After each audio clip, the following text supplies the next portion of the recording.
All right, we are live. Welcome to the stream. It is incredibly early. It's 7 o'clock in the morning here. Um, we have an early start for Nets versus Sixers. It's going to be a good one. Game number 13 of the regular season. We are 6-6.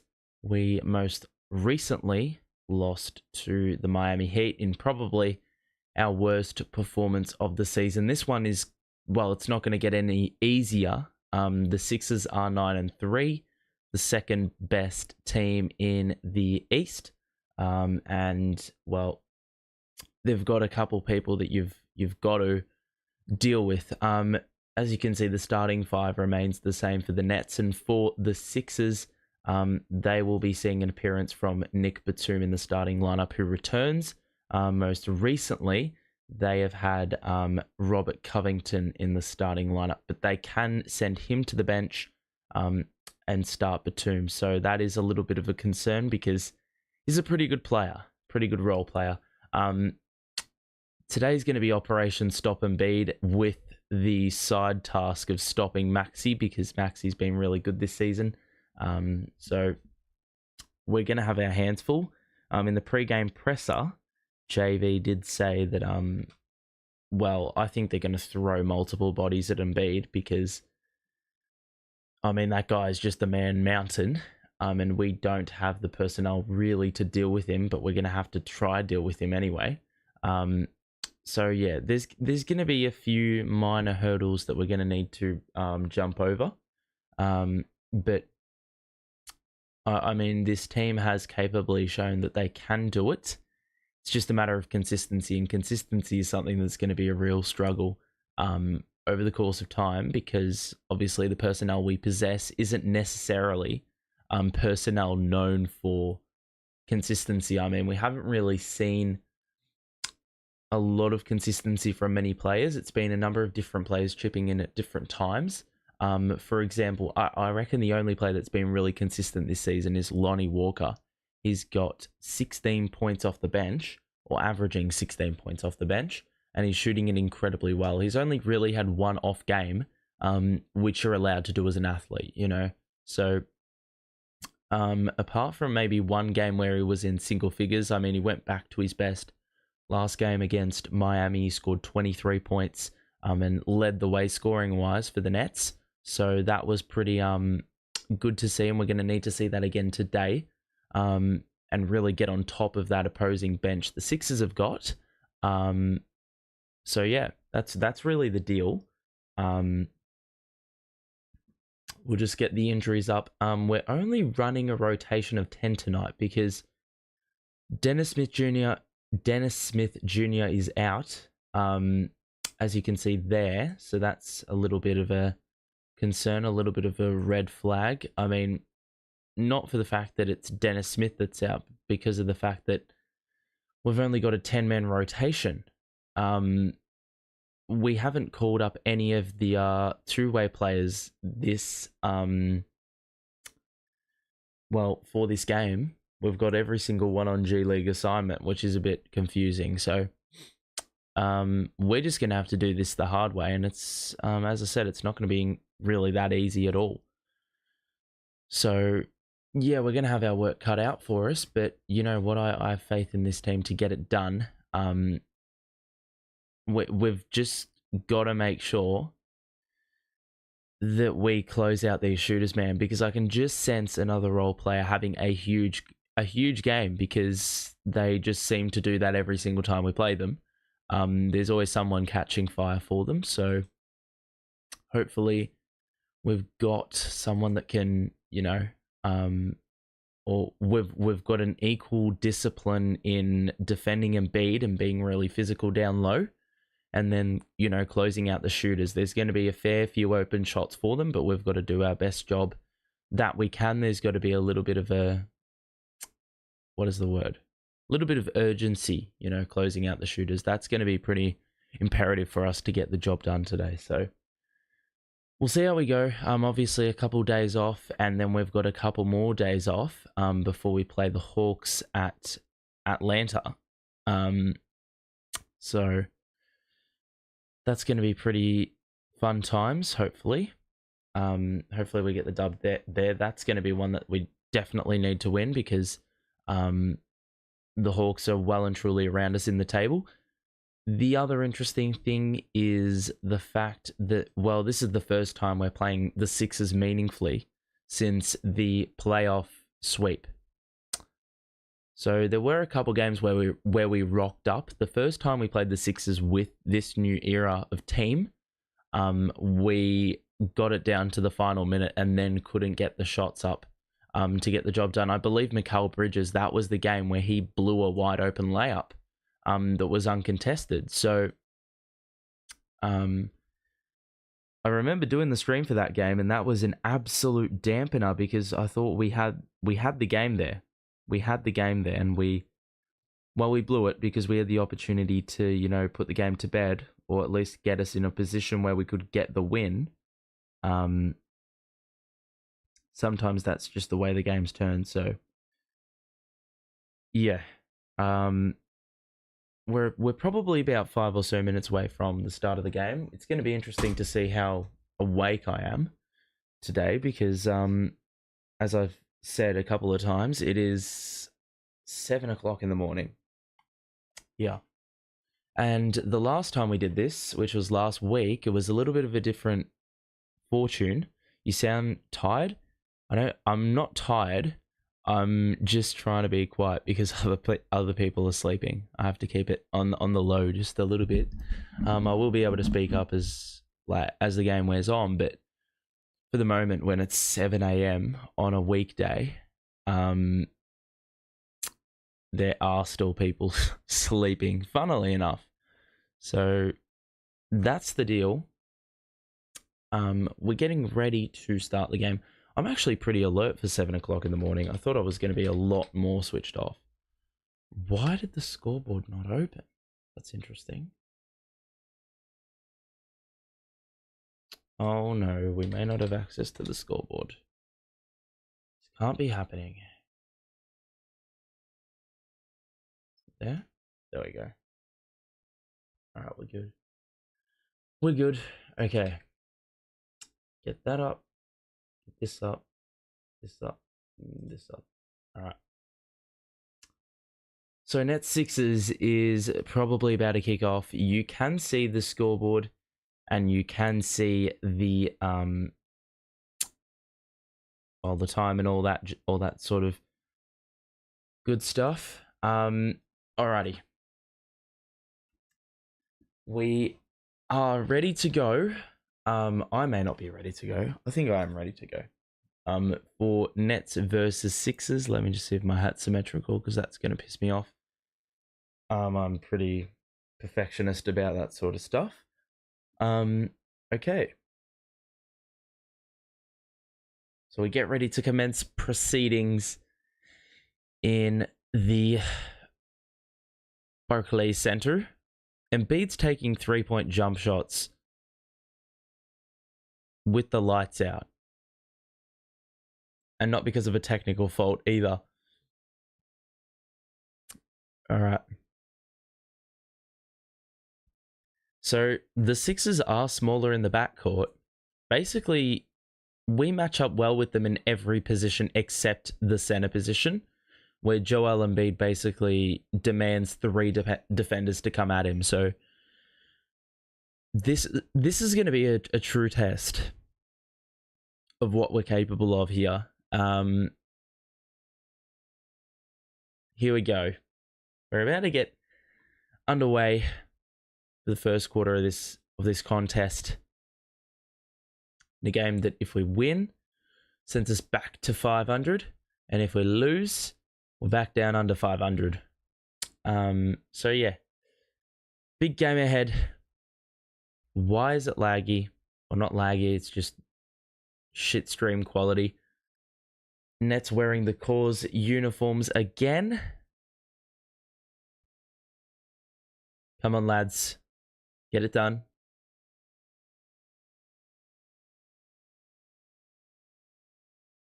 Let's go, lads. We're going to need to see big games today from at least Mikal and CJ.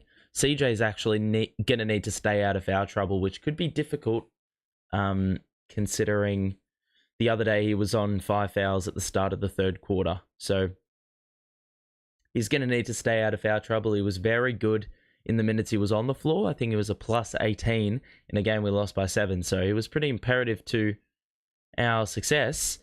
Problem was we couldn't get him out there on the floor enough. So CJ is going to need to perform.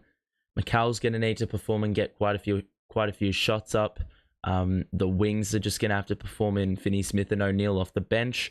Walker's going to need to score a 20-piece. Those are some of the key factors, some of many key factors we're going to need to see executed in order for us to win. But the game is underway and we win the tip, and it's going to be the Nets in this matinee clash. Kicking things off through Spencer Dinwiddie. Johnson. Oh, wow. He did not hesitate on that, and that was an open look. So a good start, but it's going to go the other way for the Sixers, with the Nets coming up empty-handed on the first possession. Embiid. Oh my God, are you fucking serious, bro? We're going to be here a long time today, ladies and gents, and don't worry, we've got plenty of time for this one.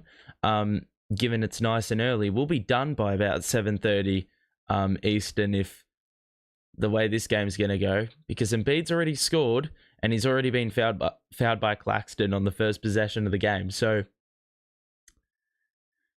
what a damn surprise. The shot is off and Finney Smith with the rebound. So Embiid misses his first free throw. Given it's a matinee, it's going to be interesting to see who the first team is to wake up. Dinwiddie shooting a mid-range. Why would you shoot that? That is just a terrible shot in the opening. Take it to the cup nice and early. That's probably the preference. Maxey to the wing for Melton. And he's already scored. Well, I can already sense that some guy like D'Anthony Melton's just going to catch fire. Usually does against us. He's had a number of good games against us in recent memory. Bridges rolls it back out to Finney Smith. Claxton body bump. And the layup, he doesn't get the angle, but he is fouled by Embiid. So one potential area of exploitation is Claxton putting the ball on the floor. That could be a good way to get Embiid in a little bit of a vulnerable spot defensively and actually get some foul calls going our way. So Clax at the free throw line for our first points of the game, and it's off. So he may be coming up empty-handed here because this guy cannot shoot free throws. Well, he had a very good start to the year. He made his first couple without a miss, but last couple have been off in the last couple of games. So first free throw is no good, and the second free throw is also no good, so we're going to have to wait a little bit longer to get off the mark. And it'll be Maxey triggering it.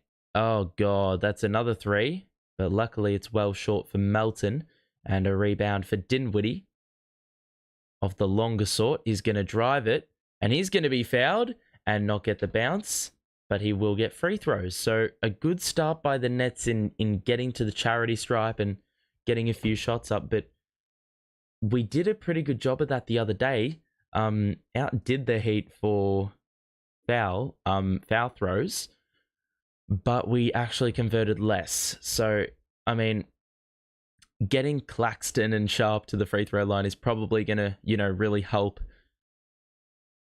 Like, getting them there less is going to help in getting that percentage up. Because those guys aren't really renowned for shooting that at a high clip. The Sixers are up 5-2 early going. And Embiid at the elbow is looking for a pass. He's going to not hand it off to Melton. Instead, give it to Maxey a little bit later.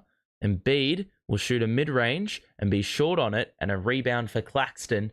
So we get it ahead. Bridges with the ball fake. He gets into the paint, rolls it out to the corner, and that pass was slightly off right at the hip for Finney Smith, and he's just lost that out of bounds. So a decent enough start for the Nets. But, those kinds of things you can't really afford to be giving away. The turnover number needs to remain down. especially when you've got an imposing body like Embiid who could get those offensive rebounds. Harris gets to his spot in the mid-range and misses. So a couple of stops here by the Nets in the early going. Johnson to Dinwiddie.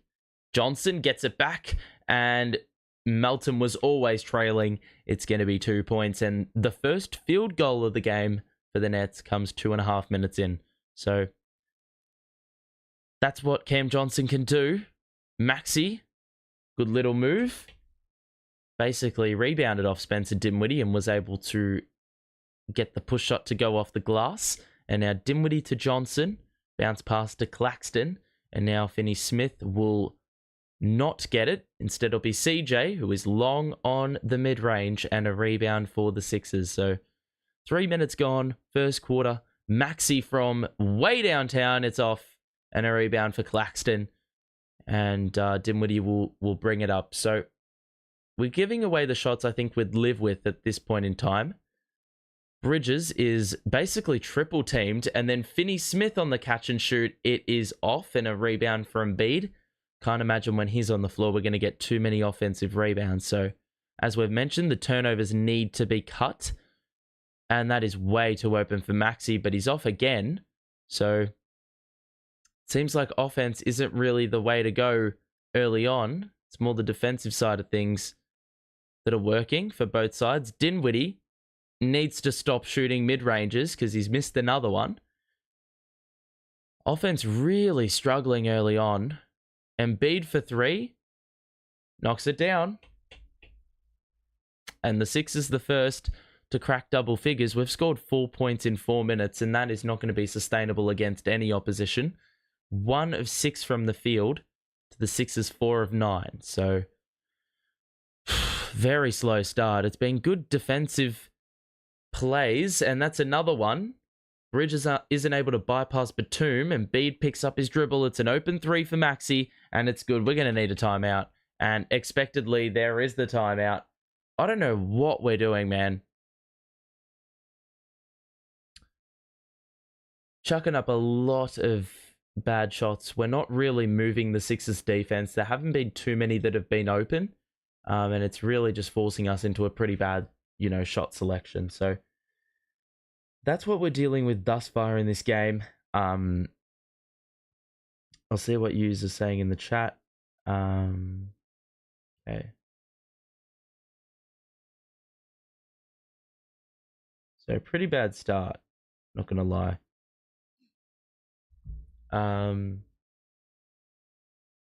Box score check. Okay, Claxton's gonna be our spotlight player for the game today. Okay, box score. All right.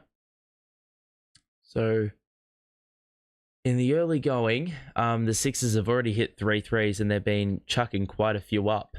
There's been a few of those that are open, but I haven't been. Well, Embiid hasn't been dealt with. He hasn't really needed to be. We haven't really seen him do any bully ball in the early going. Shooting the ball well, the Sixers, the Nets just cannot buy a bucket early. Gotten to the free throw line a bit, and that's probably something we need to thrive off, especially when the shot isn't falling early. The only jumper, or the only shot being made, is via the shot of Cam Johnson. But yeah, that's really the gist of things at the moment. It's really that simple. The deficit is what it is right now because we cannot make a shot. So that's going to be a little bit of a concern, because believe it or not, in order to win games of basketball, you need to be able to make as many shots as possible. More than the opposition. So that's the deal. Okay. We suck. Well, in the early going, I actually can agree with you there. Even though that seems a bit shallow, it very much is the case. We've sucked early. We haven't found the shots we've needed to. We haven't like nearly enough made the shots we need to. Mind you, we've been getting a few stops here and there, which isn't too bad, but still, conceding 50% from the field and 3. Like, that's just not going to do it. It's not going to do it. So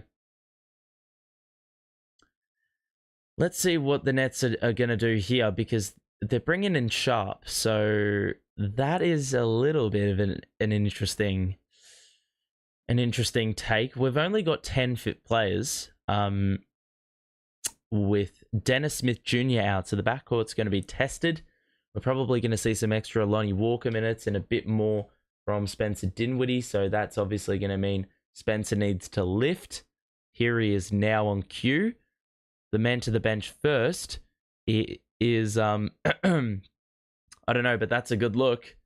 And the 3 is good. So that's the first probably good shot we've had all game, if I'm being quite honest. And it's taken a good 5 minutes to get into that rhythm. Who's the guy on the bench? Finney Smith is on the floor. Bridges, Dinwiddie, Claxton. Yeah, that's it. Why did it take so long for me to recognize a simple substitution? Melton, good contest by Sharp, but the hang time by Melton allows him to score for 2 off the window. It's an 8-point lead to the Sixers. And Dinwiddie just lost the ball. That is just excellent news.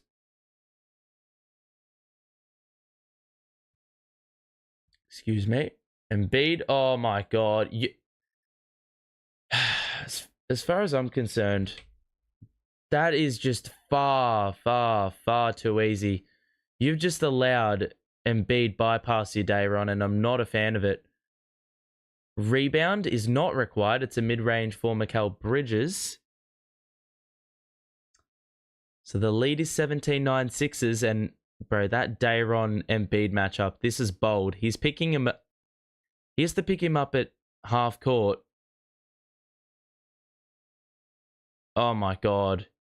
Well, Dayron does well there. Really well. He's actually forced the turnover. CJ with the help. And that was a little bit unprecedented. It was Johnson with the active hands. I think Dayron was a little bit cooked, for being honest.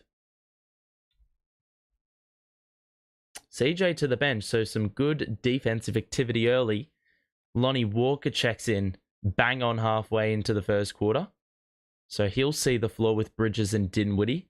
And then Finney Smith and Dayron to round out the 5. Corner 3 for Bridges is open, and that's good. So the lead is down to 5, and the Nets starting to catch fire from the perimeter. It's going to be Maxey, who will be guarded by Dinwiddie on the outside. Bounce pass to Embiid. That's a rhythm jumper, and it goes down. So, I mean, there's just going to have to be a little bit more intensity in that regard, because that just is way too regulation for Embiid. Dinwiddie's fouled by Batum on the baseline after he was shooting a step back midi. He's taken a couple of those, couple too many in this first quarter. He's taken 2 or 3. So, yeah. It's going to be probably, I mean, we're going to need to see more shots from Dinwiddie to make up for those minutes that Smith isn't playing tonight. The first free throw is good. O'Neal will check in at the 5:19 mark, and it'll be Finney Smith to the bench. So it hasn't been too bad minutes thus far. We're going to see some Watford action, I can feel, because DSJ would usually be a facilitator. So Watford is probably, well, definitely going to be called upon, I think, today. Dinwiddie at the free throw line already has converted all 4. So that's a good sign. Maxey going to feed Embiid. And Embiid just lost it again. And that's good play by Sharp. He knocks it out of bounds. And we'll reset again. That time Embiid was in an isolation. So that's purely Dayron defense. So Maxey going to trigger the inbound. Embiid gets into the post. The spin, that's another foul. And he's just going to milk these all day. It's going to be 2 free throws. And Dayron's just, I mean, he's got to do the best he can, but it's not going to be that easy. I mean, Embiid just gets to his spot right at the edge of the restricted area. And Dayron's falling for the pump fake. So if he doesn't, Embiid can exploit that and just get the shot up because of how close he is.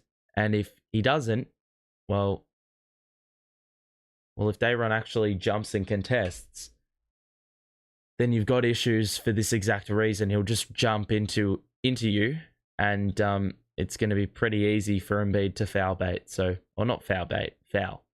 Get fouled. Boys crack.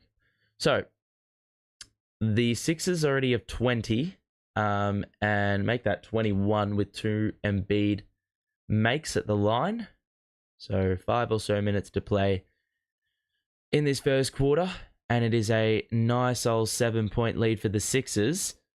Mikal gets to the elbow and didn't get the bounce, and the Sixers are able to secure. So that was an Mikal regulation jumper last season. He'd make those on the regular, but it's not falling as freely this season.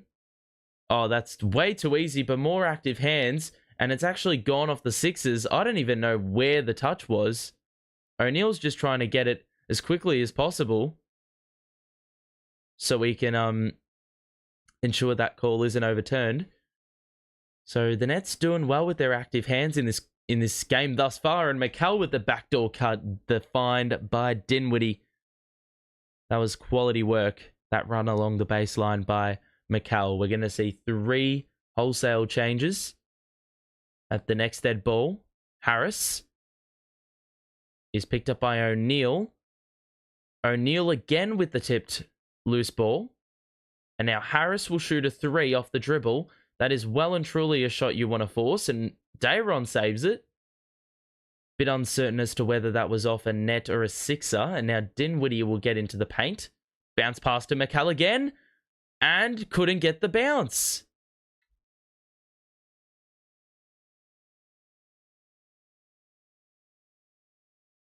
Apparently it's fucking Sixer ball. It was off. Oh, apparently it was off the Sixers. Oh, every day of the week.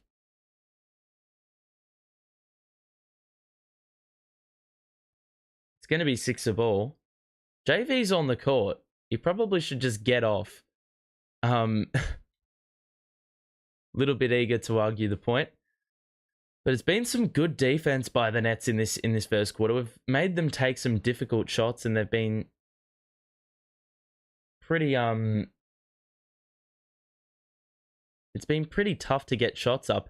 Watford is in the game as expected, playing the 4, so we're playing a bit taller with, I don't know if it's Cam Johnson at the 2 or Royce at the 2. That's a scoop by Maxey, it's off, and Claxton soars in for the rebound. So Walker's going to push the pace. Back out to Watford. Oh, good feed. Claxton with the 2-handed throwdown. And Watford with the find. It's 21-18 first quarter. Melton, well defended by Watford. Skip pass to Harris. That's off. And a rebound for Walker. So Walker's going to, well, it's going to be deemed a kickball, but Melton's going to say if it was off his kneecaps, and you can't overturn those once the play is stopped. So it's going to be Nets ball, retained. They were looking for Watford on the cut, which was on the diagonal. We've got 3 minutes to play. The ball to be triggered in by CJ. And he'll find Watford. And now to O'Neal. Claxton, the handoff back to O'Neal. Gets into the paint. The push shot. Why the fuck is he shooting those shots over Embiid? This is the problem with a lineup like this. Oh, well done by Watford, the chase down block. It wasn't really a chase down because Embiid was in slow-mo. Walker! Ooh!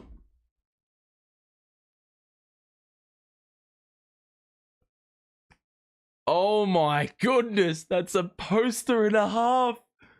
Jesus Christ. Had to get me restrained. That's a dunk over 3.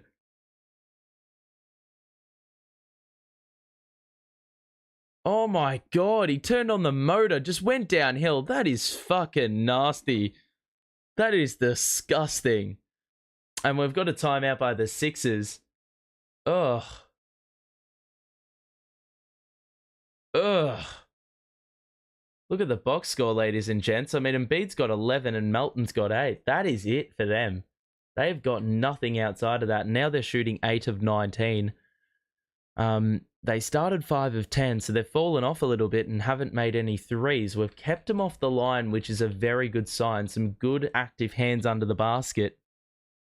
And, well, for the Nets, we've already seen 7 points from Bridges and Dinwiddie. Dinwiddie's decided to get a few free throws in there. But we've lifted the scoring in the last few minutes. We've hit a couple of threes, and the free throws are coming at a pretty good rate. So out rebounding them, haven't conceded an offensive rebound thus far, and the turnovers are well down. So doing what we can control as much as we can, and that play on that sequence, preceding the timeout, is really embodying the kind of thing we're going to need to see today. Active hands, getting the steal, running and gunning, the little hustle plays to, keep the ball alive. That's going to be imperative. The more we can have the ball in our hands, the more we're going to capitalize, and the more we remove that empowerment the Sixers are going to experience when they get the ball. So it's been a very good start by this team. I can't really complain with the start, whatsoever, really. Let's have a look. Some of you are a little bit pessimistic about this, which I find quite surprising. If you are enjoying the stream, make sure to drop a like on it and subscribe as well if you are new.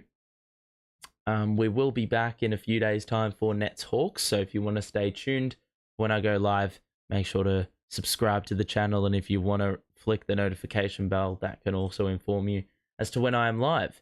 But as for the moment, it's 21:20 with about 2.5 minutes to play in the first quarter. Before the timeout, Lonnie Walker put D'Anthony Melton on a poster, and that is now his direct assignment on defense. The Sixers will get into a set. O'Neal doubles, and House is into the game. Embiid will get it back, and he's going to do the turnaround too, and Claxton's defending him strongly, but that's just really good offense, and you can't really defend that sort of stuff. Embiid has gotten half of their total already in this game, but even still, it feels like we're doing a pretty good job. Watford behind the back to Johnson. He demands it back. And now CJ on the wing. That is bad. So that's just good defense. We've got to be a bit more inspiring than that, you think, to find an open look. Good defense by Watford. Forces the pass. Backdoor cut. Wild layup is off. And he couldn't get it to go. O'Neal. Johnson again will just keep on firing. It's off. And a rebound by Watford. I don't even know why my voice did that. It's probably a concerted effort to keep myself a little bit toned down and quiet, but it just sounded weird. Sixers 2 of 9. 2 of 9 since their 7 of 12 start from the field. Embiid again picked up by Claxton. And Watford with the active hands. He lost it though. As we were looking to run in transition, Beverly the push shot, that's off, and a rebound by Watford. So we can take the lead in the final minute of this first quarter after a really slow offensive start. That's going to be a foul, and Claxton hits the deck after Covington was trying to navigate around that screen. So we have about 51 seconds left in the opening quarter, and the lead for the Sixers is down to 1. It was at a lead as big as 9 in the early going, but the defense is well and truly lifted with this bench. And this is what we were talking about pre-game. The Nets bench has got to get back on top. They were dominated last time out.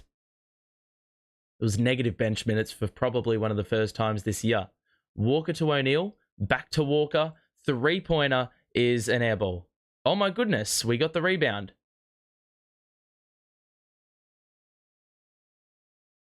So the shot clock reset, but we shouldn't have been given that benefit. So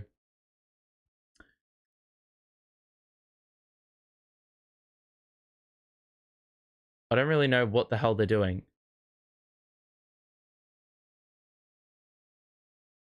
So we would have had 1 extra second to shoot. They've cut that down. So we should have way less, actually. We shot the ball with 7.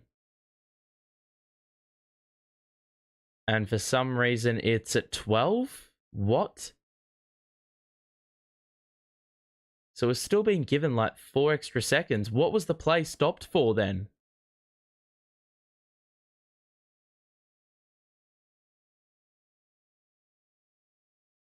I don't really know what's going on because they're claiming the shot clock never needed to be reset because it didn't hit the rim. I'm happy with that adjudication, but it's at 12 for some bullshit reason. Like when we shot the ball, there was 7 left.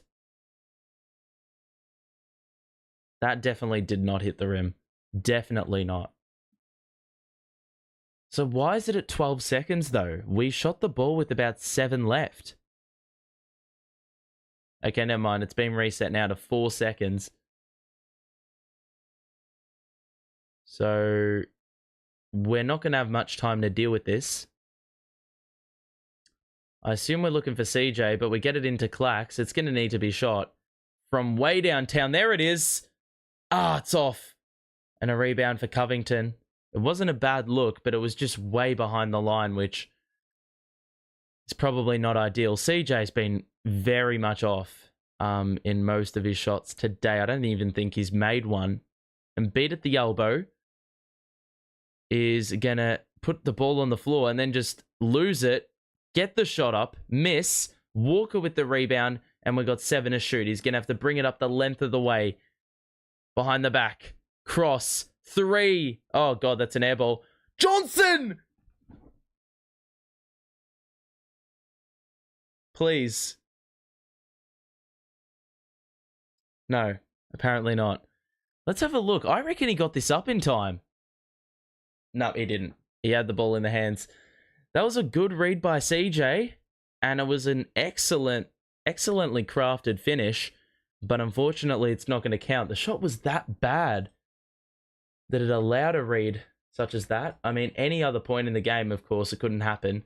But regardless, a pretty good first quarter by the Nets. I mean, defensively did much, much better than I expected. I'm just not expecting a win against a hot streaking Philly team. Well, the thing is, the Sixers had won 8 in a row, but they've lost 2 of their last 3. So it's one of those things where we're probably catching them. I don't know if it's at a good or a bad time, because if you catch them on the win streak, you can potentially catch them being complacent.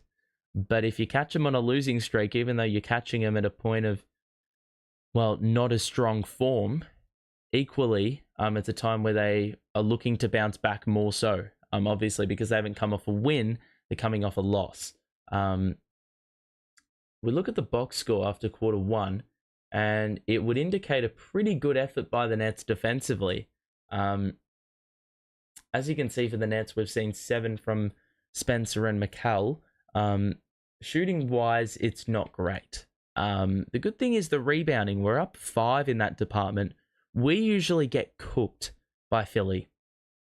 So it's a really good sign to see that we've already gotten 16 rebounds in the first quarter. So we're really ensuring that those misses by Philly are not getting turned into anything more. Then they're only shooting at, well, basically the same percentages as us, and less free throws, but they haven't committed a turnover yet. That's the problem. Embiid's got 13, but we've held Maxey down to 2. Their bench hasn't scored. I sense a real opportunity for the Nets to capitalize in that area. But like the fact that Philly have had 3 scorers only out of 10, and they are leading, that's a little bit concerning. But like once our offense gets going, which it should have already, but I think that's probably a testament to Philly in the half court. Cam Johnson's 1 of 6. I mean, he's taken quite a few shots. We need Mikal to get more shots. The good thing is CJ is playing minutes. I think the key for JV, I think he wants CJ to play a lot more first quarter minutes than any other starter, because we've seen that before. Reed, the push shot rims out, and a couple people hit it off the backboard, but the Nets will get the rebound. Dinwiddie goes baseline, it's off, and he usually makes that 9 times out of 10, but unfortunately on that occasion, not successful. Watford with a good hand in there. Harris with the body bump in the post, and it's the first score of the quarter going the way of the Sixers. So we still have not led in this game, and we've gotten close a number of times. Dinwiddie picks up his dribble. He's going to need help. Watford gets it. Claxton, post move, off the window, he scores. And I mean, with Paul Reed a little bit undersized, there's just going to be a lot of opportunity for Claxton to get those up. Harris, oh wow, that is a pretty skilled move. He looked very much off balance there, but was able to score. Through contact again. Watford is going to take it into the paint and back out to O'Neal. Watford's open. It's off. So, a couple misses for the Nets early on in this second quarter. Maxey, picked up by CJ on the perimeter. He has not cooked us yet, but that's concerning given we still trail. And there we go. He scored his second bucket of the game. And he can get on a heater if we're not careful. Dinwiddie. Bro, Claxton is getting so well held.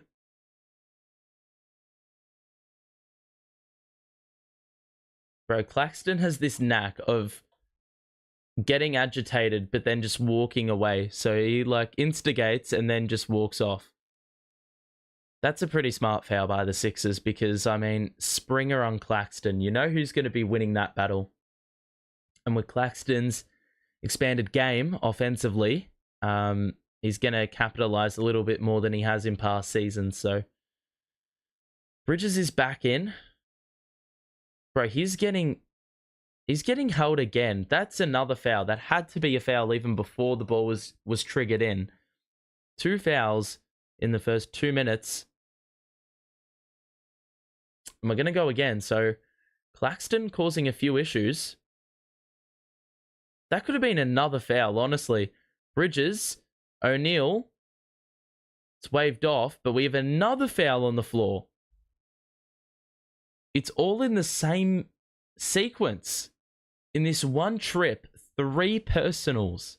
3 personals to Philly. And this is all with Embiid on the bench. So we can get him into the bonus nice and early. Claxton is going to take it in, and the hook shot is good. Big boy. 1-man offense. Nic Claxton with the 2. Maxey fakes the handoff. It's an open 3 in the corner for House. It's good. And I hate this shit when we just, start to let role players kill us. Claxton, that pass was well and truly not on. He even checked out that pass before he actually gave it away. Oh, that's an open 3. Springer, that's a rhythm 3. It's off. And the Nets get a rebound off hands. Dinwiddie will push the pace. O'Neal to the corner for Bridges. That's a good extra pass, and it's good right in front of the Nets bench.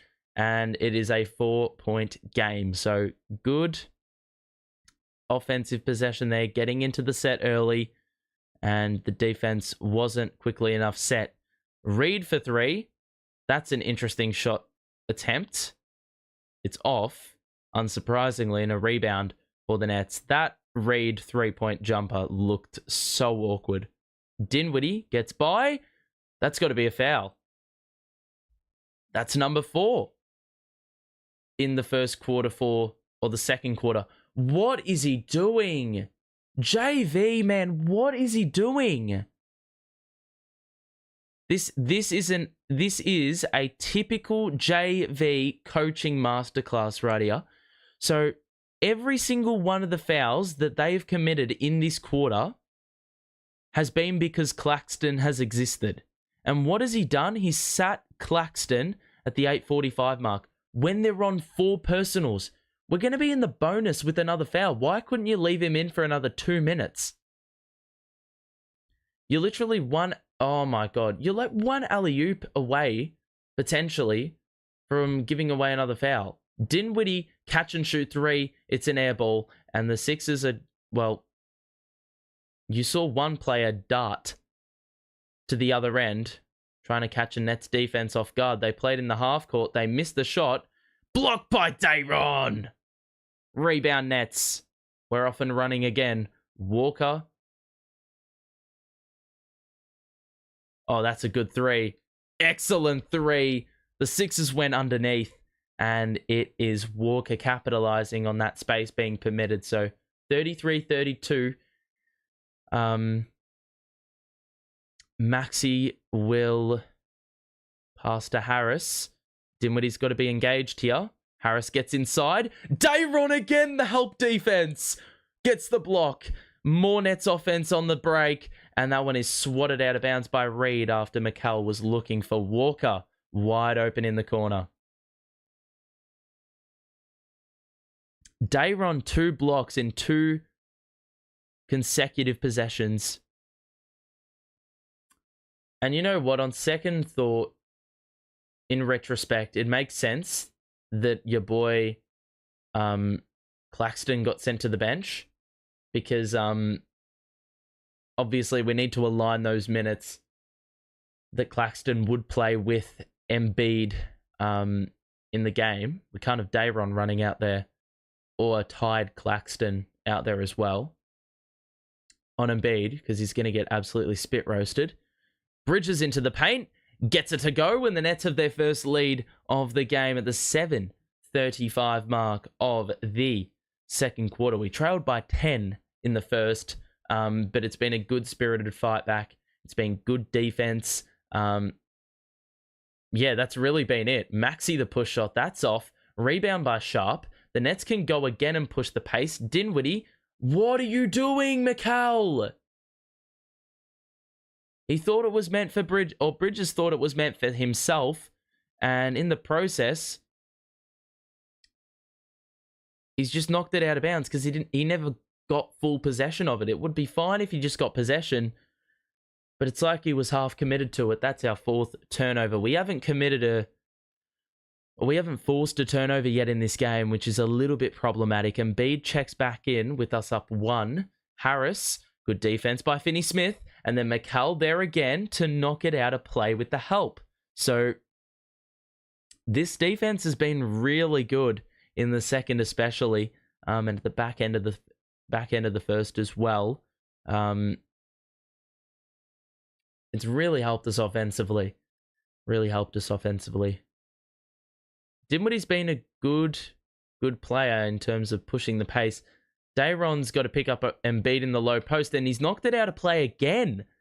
So Dayron this time with the activity, and Nick Nurse will call a timeout at the 6:55 mark with 4 to play on the shot clock. This has been a really good second quarter. Really good. And the turnovers would indicate otherwise for the Sixers. They have not committed a turnover, and that would say, well, the Nets have been really switched off, but they've been really good. Really good. A lot of balls knocked away, hustling on the glass, that sort of thing. Even though the shot isn't going down at probably the rate we would want, we're out rebounding them by 6.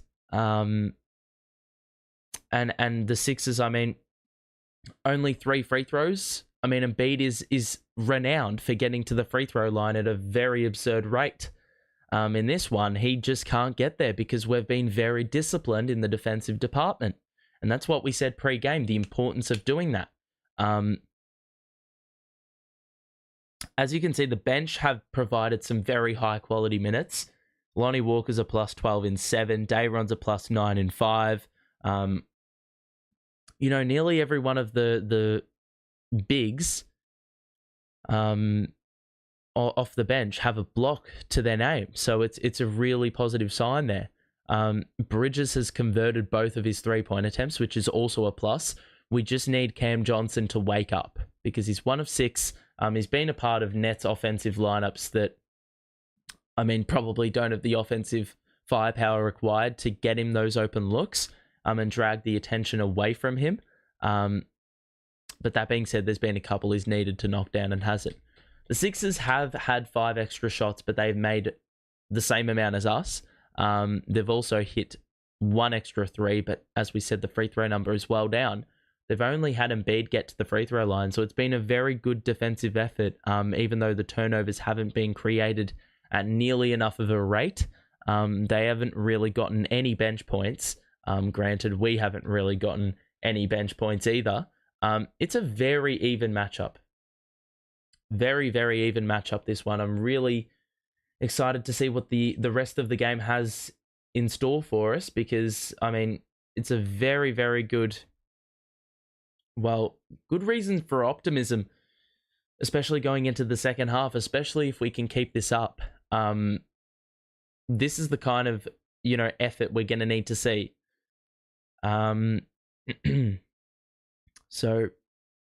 34-33, the Nets are up, and probably with the momentum as well.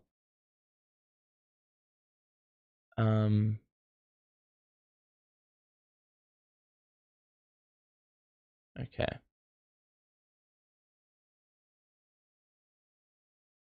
Okay. Sixers inbound, and that's a quick shot by Embiid, but it is off. He did not get the bounce. It was a baseline 2 directly off the inbound. Dinwiddie, alley-oop, Claxton! And I'll tell you what, Spencer Dinwiddie has been superb chemistry-wise with those lobs this year. Like, I don't think I've seen him once send it like 5 feet over the top of Clax. Hang on a second. We're playing Embiid and Claxton. Oh, sorry. We're playing Claxton and Sharp. Finney Smith for 3. That's off. And a rebound by Melton. This is a really, really weird lineup. Morris is in the game. Maxey the drive. Kick out to the corner. That is unacceptable. I mean, you have Dayron under the basket. Why would you... This is a lineup I did not expect to see today, but we're going to... What is that? Come on. Bridges got hit and there was no whistle. He's holding his shoulder. Dinwiddie has to be fouled there. And it's going to be 2 shots. He is absolutely irate that the shot hasn't gone down. Mikal is still shaken up from getting hit. I mean, the refs need to go to Specsavers because that was as... Well, let's have a look. Yeah, that... I mean, he sort of initiated the contact there, so I guess you can make a case that that wasn't a foul. Mikal probably put a little bit of mayo on it. This is intriguing, though, because, I mean, I don't really know if I'm a fan of this. Like, okay, Embiid gets the rebound after Dinwiddie split the pair. It's a miss on the second. Need to get some stops here. Embiid shoots and misses in the mid-range. So, Sixers up 1, but Nets in possession. Dinwiddie into the paint, out for Mikal. I beg we get a good shot here. Mikal's going to drive a Melton. Finney Smith is going to go back door. To Walker in the other corner. It's good. And that's another big shot by Lonnie. He's had some really good buckets today. A couple of threes. And a huge post on D'Anthony Melton. We are shooting 64% in the quarter. Embiid again. That's off again in the mid-range. He just looks a little bit overwhelmed. Not really, but... Like, he's missing a lot of shots he should be making. Bridges, the reverse. Good bit of slow motion there to get the defense in the air and then just manipulate that just a little bit. 42-38, our biggest lead of the game. Dayron has gone to the bench in the last couple of minutes as well, so that Dayron-Claxton lineup was short-lived. That ball was tipped. Embiid back to Batum, top of the key 3. That's good. You knew it as soon as he shot it. That was well lined up, and the Sixers cut it back down, but Much better quarter for the Nets here. Bridges into the paint. Step back 2, it's good. And the lead's up to 3. So 16 for Mikal. We needed a performance like this. And even with CJ, the fellow twin, not really doing anything on the scorer sheet, it's been Mikal and a few other contributors. Embiid had Claxton in the air. Oh, he's missed the scoop. Oh, you're fucking joking, man. We force the miss, but he gets his own miss. He scores the miss. Oh, after the miss, and gets fouled on the second chance. So, a chance to tie things. A couple consecutive 3-point possessions there for the Sixers.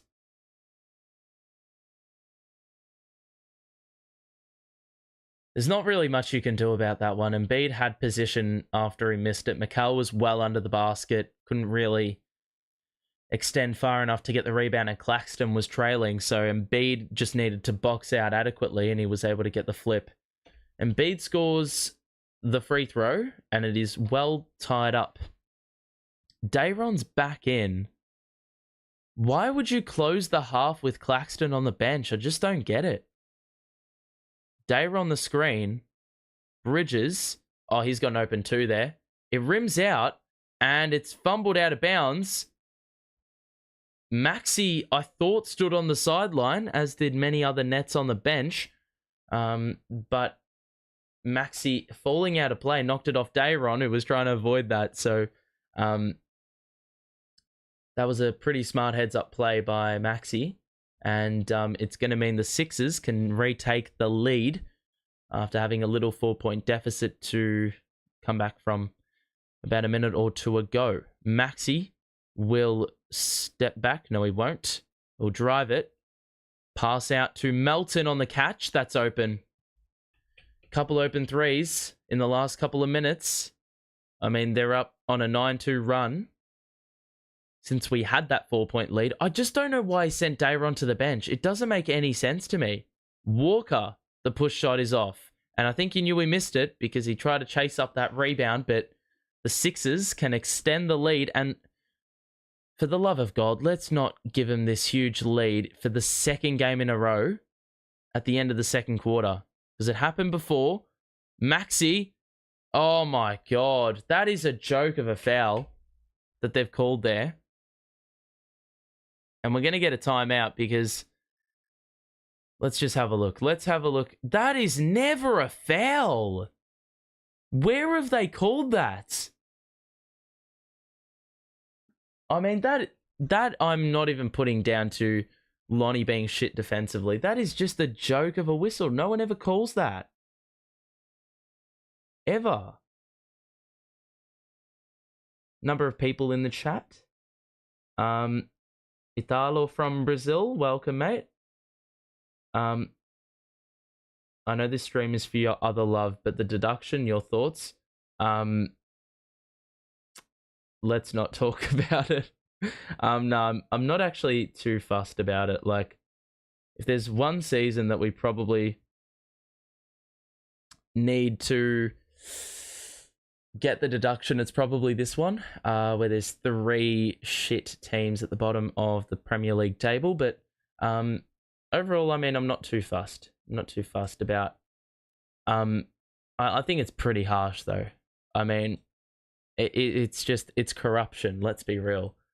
Like, Man City apparently have 115 charges, and here they are not getting any repercussions for their mistakes, and here we are getting a 10-point deduction for just going 20 million over the threshold. It's pretty bollocks, but this is the situation. I don't know why he sent Claxton to the bench.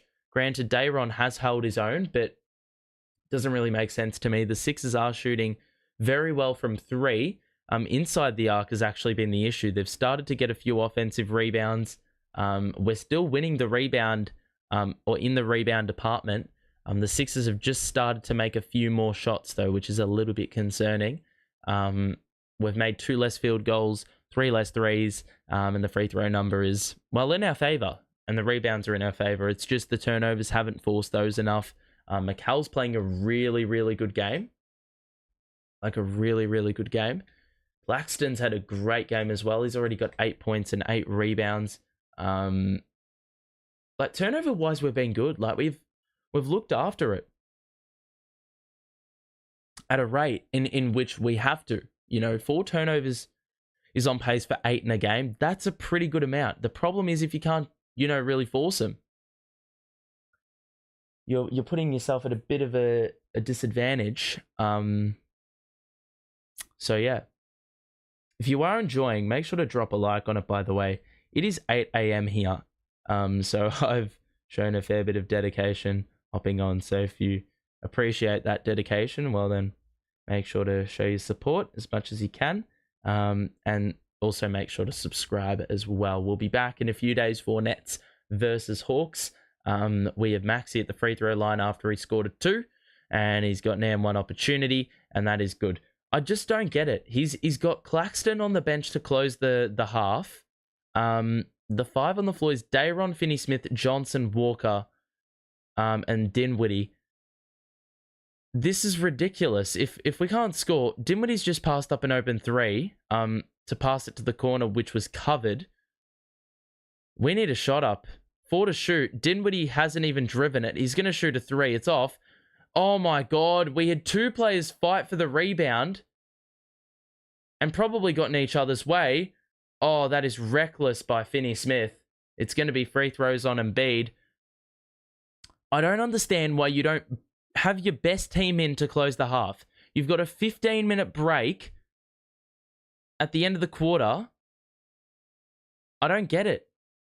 You've got fucking 15 minutes of rest. You don't need to rest them an extra 2 minutes. Put them on the floor when we need buckets. We haven't scored in a number of minutes. We're up 42-38. He sent Claxton to the bench. He's also sent Mikal to the bench. And in all of that, we are now trailing by 7. Soon to be 8, because I guarantee you Embiid will make this free throw. Dinwiddie now goes to the bench in place of Mikal Bridges. But what are we doing with the Claxton management? I just don't get it. I mean, I think he's got the wrong bench players in. He shouldn't have Sharp in. Unless Claxton is in foul trouble, which I'm pretty sure he isn't. Walker in rhythm for 3. That's off. Long rebound by Johnson. Back out to Bridges. We need to get a bucket. And bad. Skip past to Finney-Smith. Walker's open again on the wing. It is off. It looked pretty online. It was just short. And the Nets have really fallen into a slump. So we've been with them the whole way in this first half. But this has been an absolute butchering. Bro, the defense has to fix itself up here.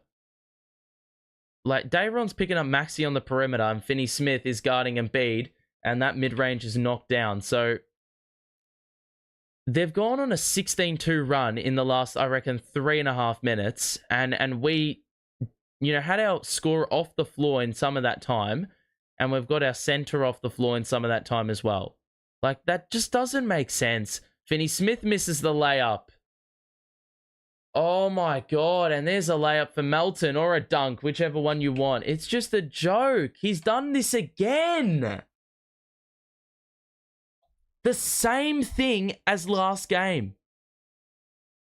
This cost us last game. In a game we lost by 7, the 1-14-0 run we gave up cost us the game. And we've done it again here at the same stage of the game. Dayron scores after the dump-off pass by, I believe, Walker. He took a dribble. Thank you. That is an absolutely unnecessary turnover. That'll be their first of the game. D'Anthony Melton just took a dribble on the court while he was standing on the sideline and then decided to pass it. So that was a turnover without them even taking possession on the floor. What are we doing, man? He's just passed it to no one, Johnson. What a throw. That is a fucking atrocity, if I'm honest. CJ has had an absolute stinker today. Oh my God. Mikal's got it here. There's an open three for Walker. He's got to hit that, and he does. It should just not be this margin. It should just not be this margin. Why has he run this lineup to end the first half? I don't get it. Maxey, step back three. Good ball fake. It's in. And it's basically the exact same situation as the first half. How the fuck are we down 12 in a game where we basically were with them toe-to-toe for about 16 minutes of that first half? Sorry, not 16 minutes. What is it? 24 minutes and a half, about 20 to 21 minutes. That is not indicative of how well we've played this half. But he has just thrown it with this rotation. And also some of the players on the court as well have just shat the bed. Damn. We always suck against the Sixers. It's not even that. It's just like the final 3 minutes of the half. What are we doing? It's where Melton always makes his shots against the Nets. Yeah, I mean, as I said, it's a typical Nets game if a role player decides to score 20. When Simmons comes back, he's going to be trash. I hate that pessimism because I actually would argue he's probably one of the most important in the team. I told you, should have came into this one expecting a loss. Well, granted, I didn't think it was going to be easy because we're playing Philadelphia, for God's sake. Like, it's 9. They're a 9-win, 3-loss team. They're not shit. They have Embiid, and Maxey's on a tear this season. So it was never going to be easy, but it is a real dampener, right? When, let me just navigate to the Nets. Okay, I'm in the Nets box score. This is the box score right now. You can see we're not shooting the ball great, but here is what I find devastatingly poor about this first half. We're down 12, right? First half defensively, pretty good. Turnovers, down to about 5. We're out rebounding them. In previous seasons, we get demolished on the glass against Philly. But here's the issue, right? Claxton played 15 minutes. Now, according to this, it would indicate, well, he's a -9. He's been shit. The starters have been shit. He has not been shit. This guy should not be playing only 15 minutes. There was 1 minute those two shared the floor, Dayron and Claxton. I don't know why he's decided to get 10 minutes from his backup big. In a game where Embiid has already played, not 21 minutes, 19 minutes. Claxton should be on the floor for every one of those 19 minutes. Why he didn't end the half with Claxton on the floor when the defense was holding firm, I will never understand. The Sixers, they ended up scoring 38 in the quarter. And defensively, we put them on clamps for about 9 of those minutes. So how you concede 38 is baffling. I mean, at the 4-minute mark, let's just go to the play-by-play. Second quarter, right? When at the 4:45 mark of the quarter, it was 38-42, right? So at that stage, we had only conceded in the quarter 15 points in the first 7 and a bit minutes. 15 points. Then Dayron comes into the game at the 3:44 mark. So that's when we're down, or the shooting foul was conceded by Clax. So that's when the game was tied at 44. Then we ship off 17 points in 3 and a bit minutes, or just under 4 minutes. Like, the last thing he should have done was when they started to score a couple buckets, take Claxton off. except he did take Claxton off. And then for some bullshit reason at the 3:24 mark, he takes off Mikal for CJ, who's a negative 21 in the plus minus now. He wouldn't have been at that stage, but he would have been one of the more worse off plus minus players in our team. And then we go on and give away this run for the second consecutive game. If we lose this one by under 10, you can go back and you can look at this run and you can say, well, we cost ourselves in 3 minutes that we didn't play and let ourselves down for the 45 minutes that we did.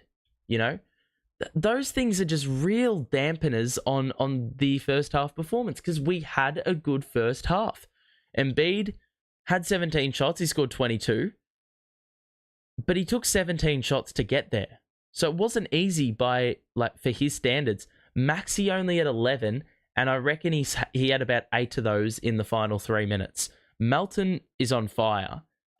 He's the Nets killer that we usually are subjected to. It's really just been those 3 players. They've combined for 48. Our team has scored 49. They're shooting it very well.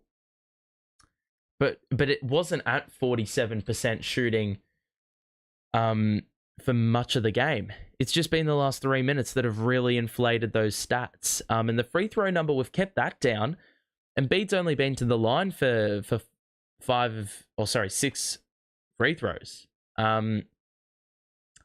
It's just these negative minutes from the bench, the starting 5. Watford played 7 minutes and was really good in those minutes. O'Neal was actually pretty decent, even though he didn't score. It was probably one of his more impactful games where he doesn't score. Walker, he was a +1. He was very good in the first quarter. He was a part of the team, actually, that gave away that run, and he was still a +1 at the end of it all. So it's the starting 5, man. They are actually bringing us down. Bridges has been really good efficiency-wise. Claxton did not play enough as far as I'm concerned. And then you've got players like Finney-Smith, Johnson, and Dinwiddie, right? Let's just do a bit of calculation, a little bit of math. I will look at the chat in a minute. But let's do the math. So 1 of 6 for those 2, and then Finney-Smith. So these 3 players have combined for 2 field goals, and they are shooting it at 12.5%. 12.5%. Those 3 players.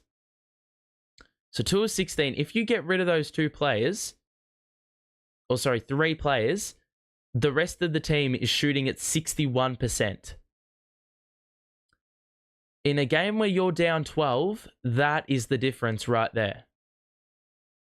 So they either stop shooting the ball, they don't see action on the floor. Yeah, that's probably the only 2 options. 3 options. 2 options. I can't even count. They don't see action on the floor, or they stop shooting it. And the easier one to do is take them off because they aren't, so you don't put them in the position where they have to shoot the ball. CJ's had a really bad first half. 3 offensive rebounds, but I don't give a shit. You are wasting away a very good Mikal offensive showing because, bro, the bench has scored more points than our starting lineup outside of Mikal. Or close to. This Johnson, Dinwiddie, Claxton, and Finney-Smith have combined for 18 points, and we've got 15 from our bench. That's just poor. This actually would be a game where I would have liked to have seen DSJ play on Maxey, but for the offense that is struggling at the moment, I would have, you can't really put him on the floor because the spacing issues. So there's quite a few things you have to navigate here, but we're going to need to hit more than 6 threes in the second half. That's one of many things that need to be fixed. Let's have a look at the chat. We will forever suck versus the Sixers. It has seemed like forever we've beaten the Sixers. It's like once in a blue moon every single time. It doesn't happen too often. Let's have a look at the chat. Nick Nurse is a great coach. I wish we had got him. Yeah, there's probably a few coaches better off that we could have had. Ime Udoka probably being another one, but with that you bring some drama. But I mean, he's got the Rockets basically balling at the moment. DSJ is hurt. Yeah, I know. Who are we talking about is mid. Chambers. Why is the coach always making these random changes at random times during the match if the player's not fit enough to play full matches? Here is what I get, or don't get. If you are enjoying the stream, though, make sure to drop a like on it and subscribe as well. We will be back for Nets Hawks, so if you're new around here and you want to stay tuned, make sure to sub. But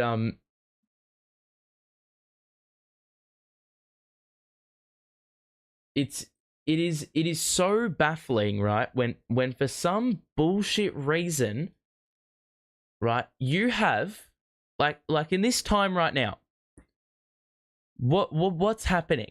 What's happening, right? It doesn't take a genius to work it out. These guys are having a breather, right? After a first half, a bruising first half, right? They are having, currently in the process of, 15 minutes or maybe even 20 minutes of rest. So why on earth, at the 3.5 mark of the second quarter, do you take off your best player on the night and you take off your other best player? Probably your two best players that have performed tonight are off to close a half. Why? You have 15 minutes to give them the rest they need. Why have you taken them off? Like, someone please help me understand that. Please help me understand that, because I just don't get it. I don't get it. It doesn't make sense.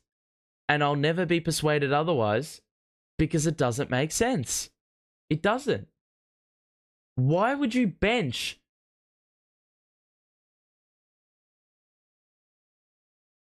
And also, I didn't notice this as well. We were in the bonus for 7 minutes and did not get to the free throw line.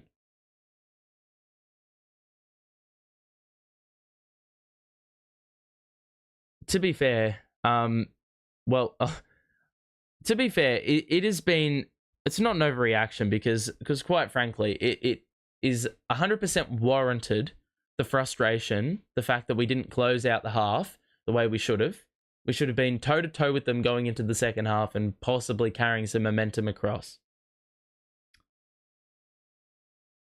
This has only been 2 games of quarter collapses. So a lot of people are saying, why can't we close out a quarter to save our life? It's only happened twice, but this can't be a habit. This cannot be a habit. And there's just been some really, really, really bad. There's been some really bad turnovers.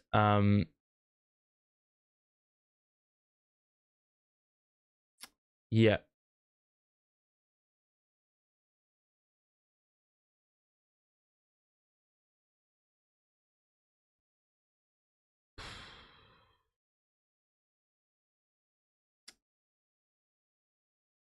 Oh, for God's sake, I can't be asked.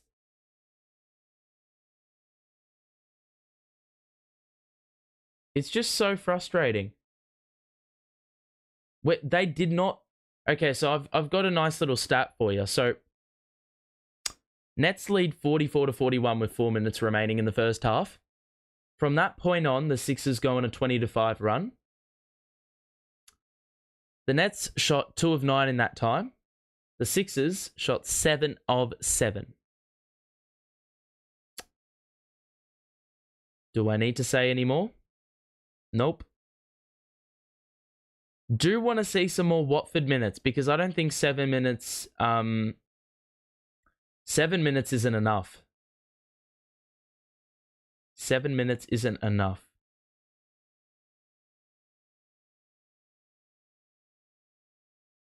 This is the other thing I also didn't get with regards to subs. We're about to start the third quarter. Here's what else I didn't get.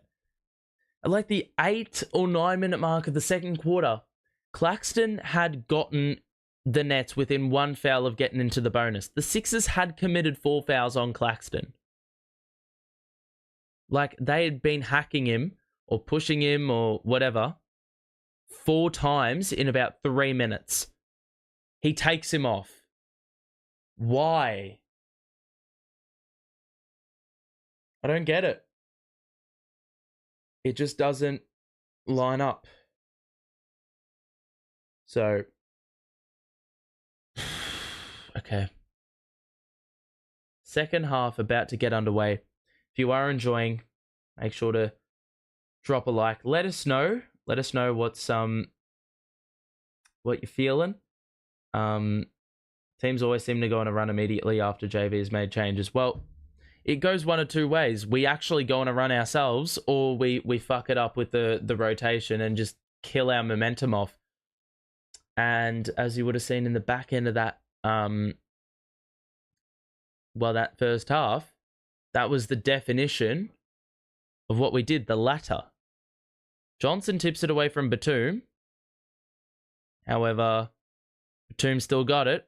They feed Embiid. Batum back out to Melton, to the corner for Harris, who also hasn't done really anything. 2 to shoot, that's a chuck up of a 3. It's off, but Embiid gets an offensive board. He just had the position. Embiid, the step back 2 is good. So, I mean, that's one you can't really prevent, because that one has just been like, that's a rebound where like you've got the position and it just goes over the top via a little bit of fortune for the opposition. Johnson, high screen Claxton, Johnson into the paint, reverse is good. So Johnson has already scored the same amount of points he did in the first half. Well done, Spencer. He knocks it off Maxey. It's a turnover. And that's the kind of shit we're going to need to get back into this game and get out of this hole. We did do it from the early stages of the first quarter, where we were down 10 after a slow start. It's just been a game of runs, really. I mean, that's what basketball is in essence. Oh my God, bro. What are we doing? That's going to be hit with a take foul, surely.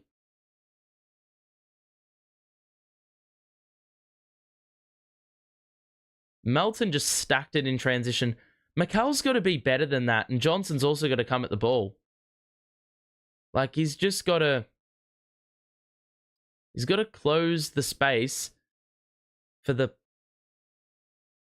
close the space where that pass needs to be made. I think they're going to call it a take foul, which in that case would be pretty catastrophic.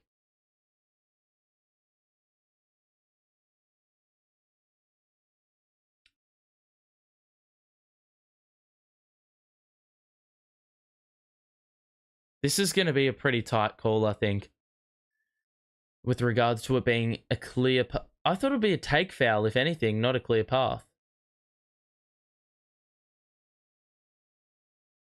Okay. So, early going second half. Johnson actually got a hand on that ball, but he's obviously gone right across from the right-hand side of Melton to get to the left. Melton's been really good for them today. He always has a good game against us every single time without fail. So we've got a bit of a stoppage. Let's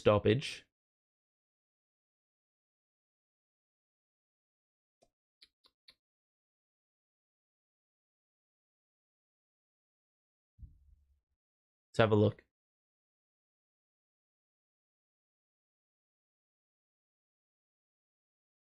Yep, common foul. So it'll just be 2 free throws for Melton, I do believe. No, it's going to be a side out. No, surely not. Surely not a side out. If so, that is a huge win. And that's probably the best foul CJ will ever commit in his career, because that's gone from being a fast break to the Sixers having to play in the half court. So, yeah, it is going to be a side out. So that is a quality foul then by CJ. The ball is inbounded to Maxey. Embiid, going to get it in the post. Claxton, there. Kick out after Mikal came for the help. Melton is off. And Dinwiddie with the rebound. So, Melton's been on a tear. Dinwiddie the drive. And he got it to go. That's a tough shot high off the window. So some good defense to go with some offense in this first portion of the second half for Dinwiddie. Maxey just airballed a floater, and Mikal was right there. Nets had crashed or gotten into the paint and collapsed. Mikal, bit of touch and feel. Oh, Johnson is open for a three. He has to hit that, and he does. He's way too good to miss shots like that. Getting paid so much money, you need to hit those. We're on a 7-0 run. Now Maxey will look to respond with this three, and he does. He's too good to miss that as well. And, I mean, that Spencer Dinwiddie, Tyrese Maxey assignment is not it. I don't understand why Mikal isn't picking him up. Johnson, Claxton, spin, hook shot, didn't get fouled, and a rebound for the Sixers, up 10. Cross gets into the paint, and now Claxton will be sent to the perimeter. They will feed Embiid, and now the space will open up for Maxey. It's off, and that's probably as well defended as it could have. Johnson, good spin. Extra feed, one more to Dinwiddie down the middle. You have Bridges open.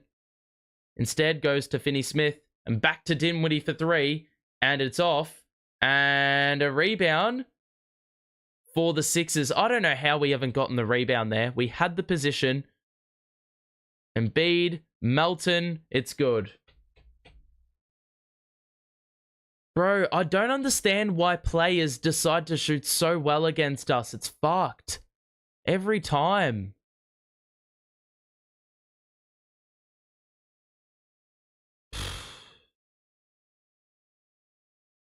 Dinwiddie. Spin. Oh, that's a good move. Nice pirouette. Got in front of the defender. And was able to flip it up and in for two. So, a long way to go in this game, but we're going to need to start getting some stops here. Maxey again. They're just going to keep exploiting this. It's another three for Maxey. It's just a simple Embiid screen and Dinwiddie trailing every single time. Like, we either switch it or we work out a different matchup. That's another foul, and it's going to be waved off. It's going to be on the floor. Melton will pick up the personal. Like, it's just every time Claxton's playing drop, and Dinwiddie's just playing, like, he's trying to get over the screen every time, and it's just not working. It's like the start of this quarter, Embiid has barely scored. How is that not a foul? Finally. Bro, that foul should have been called before the ball was even triggered in. Embiid is latching onto Claxton like there's, well, not like there's no tomorrow, but, you know, like he's making his presence known. We get it inbounded again from the side. Johnson to Bridges, who hasn't really gotten a shot up this quarter. Finney-Smith. Good defense. Got by, though. Blocked by Embiid. And the Sixers will break out in transition. They've got the numbers. Melton to Embiid. Oh, my fucking God. Bro, that is a terrible piece of defensive work by CJ there. I mean, granted, he should never be guarding Embiid, but let's have a look. Oh, my God. That is rubbish. So cheesy. It is a foul, but that is just so depressing.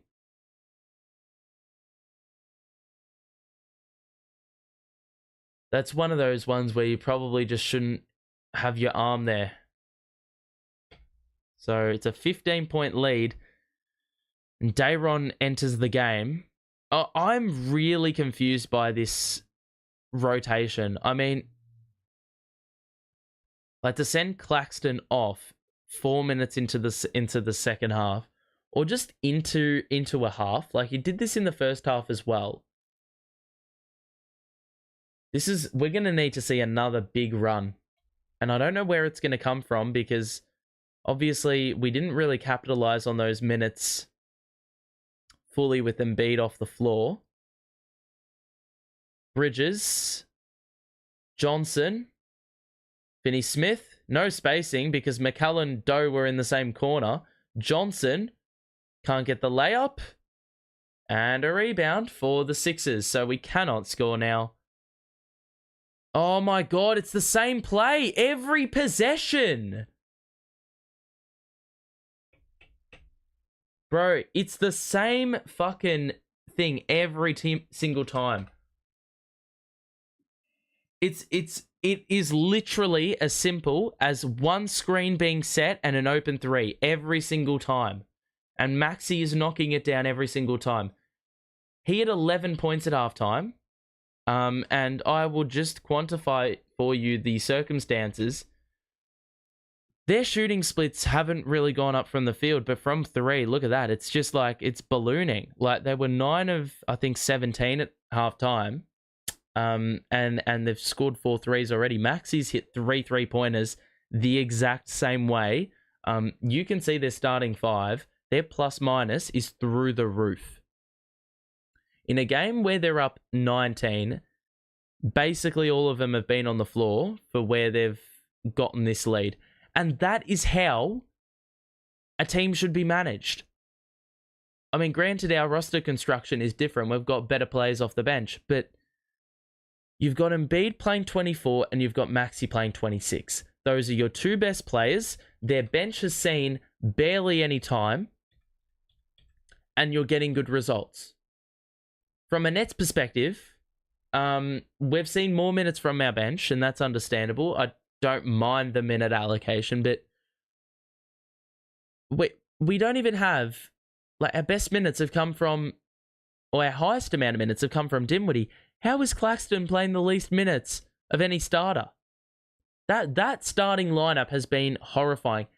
The funny thing is, this is actually probably the best defensive game I've felt Royce has played in the 9 minutes he played. And this is the one game that JV has said, no, we're not playing you. And even Watford, like, we need a bit of extra size in there. We need a little bit of hustle. We need a little bit of fight here. The starting 5 is not doing it. Like, we need to see better. Way, way better. I mean, you're missing Cam Thomas because you need the offense to keep ticking. And you're also missing the defense because Ben Simmons he's just that extra body. And we need someone that could pick up maybe a Maxey. Because it would be far easier if you had Ben and Claxton in the same team and you could just have Ben or Maxey and Claxton on Embiid. And then all you could do, you could actually switch that pick and roll. Because then you could have Maxey picking up or being picked up by Ben. High screen set by Embiid. Ben is on Embiid in the switch. And you'd be happy to live with that. Okay. So for some reason, what are you trying, Lonnie? Another turnover. Looking for O'Neal in the corner. I don't know why he's taken Mikal out. Honestly. We're down 19 and you've taken off the number 1 scorer today. And you're also playing small ball. That is just fucking stupid. Seriously.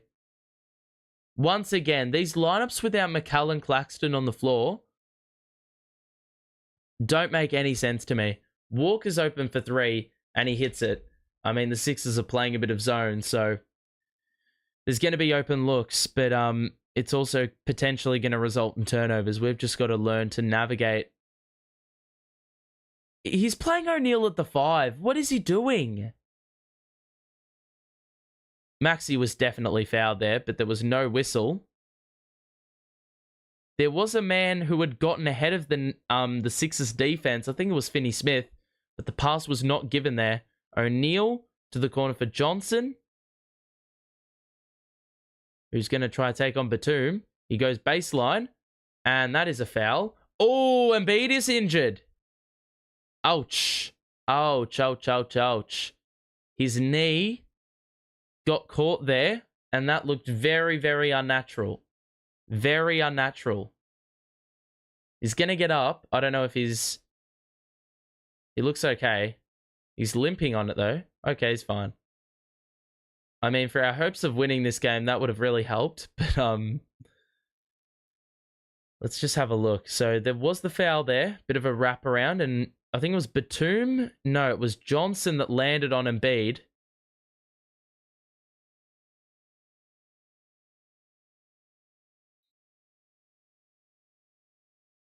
And then Embiid just landed on Johnson's legs as well. So that would have hurt if it was direct impact. CJ at the free throw line.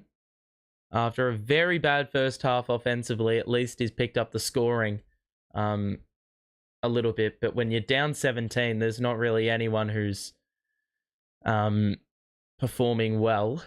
Everyone is sort of responsible for this sort of shit. So a 17-point game. It's really just ballooned in the last quarter or so. First half was quality. So Embiid looks fine. He doesn't look to be laboring in any way after Johnson landed on the lower leg, which basically twisted the knee. Royce doing well to deny the pass to Embiid. This is good physicality under the basket. Embiid airballs the shot, and it's going to be a shot clock violation. So O'Neal, I mean, last year he had that quality game, I won't forget it, against, who was it? It was against Jokic, I think. Walker, the nice little turnaround, he cuts it down to 14. It was that game against Jokic where he was just severely undersized, but he was really a pest under the basket. And Jokic found things pretty difficult, even though, he had the size. Harris, the 2, that's good. I mean, that's one mismatch you can't afford. Dinwiddie on Harris. Don't ask me how they've ended up with that matchup. Dinwiddie, one-on-one with Embiid. He's got to drive this. There it is. And he could not get the layup to go. Melton gets the dunk. And he was fouled. Fucking hell. So you go from a missed layup at one end to a good fast break opportunity at the other. And the Sixers can get this back out to 19. No fuss.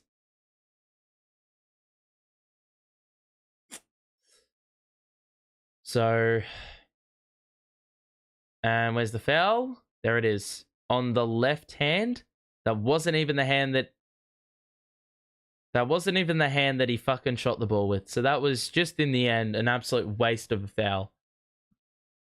Honestly, I'd run the bench and just see where it takes us. Or run plays off, from the bench. Plus Mikal and Clax, honestly. Free throw is good. Watford is in. Okay. Bridges is back in. So I'm sort of a fan of this lineup. Bridges rolls it back out with Embiid on the outside. Royce doesn't shoot the 3. Why is this the one game he doesn't shoot the fucking ball? My God, he would have shot that in any other game. We've got to get a shot off. Covington denies it again. So we've got 4.5 to get a look.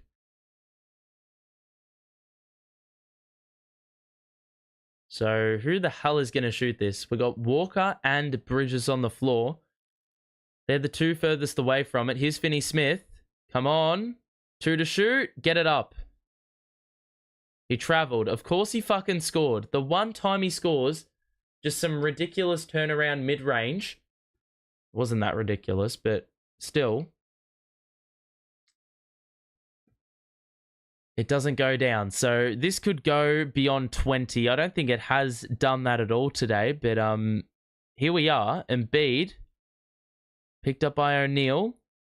He's going to shoot the mid-range. He's short, and a rebound for Watford. So O'Neal hasn't been too bad on Embiid at the moment. But we're going to need a few more stops, and we're also going to need to make a few more shots. Let's see where the best look is available. Lonnie, the no look to Bridges in the corner. And he was, oh my God, he was standing on the sideline, man.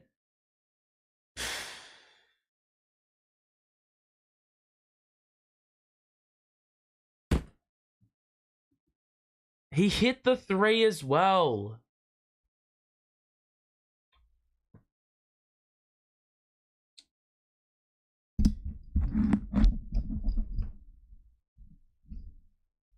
So, Claxton is back in, but he's actually not playing on Embiid. So this is an interesting decision. Oh, what a find to House. I mean, they had Embiid had 3 attracted towards him, and that was just a nice little bullet feed to, actually it was Covington. Walker is trapped, and it's going to be a jump ball. So Beverly and Covington trap Walker. We're going to have a timeout, and we're going to return after the stoppage. So it's been a little bit of a shit second half. I can see what your boy is trying, but there's just like, we don't have the power.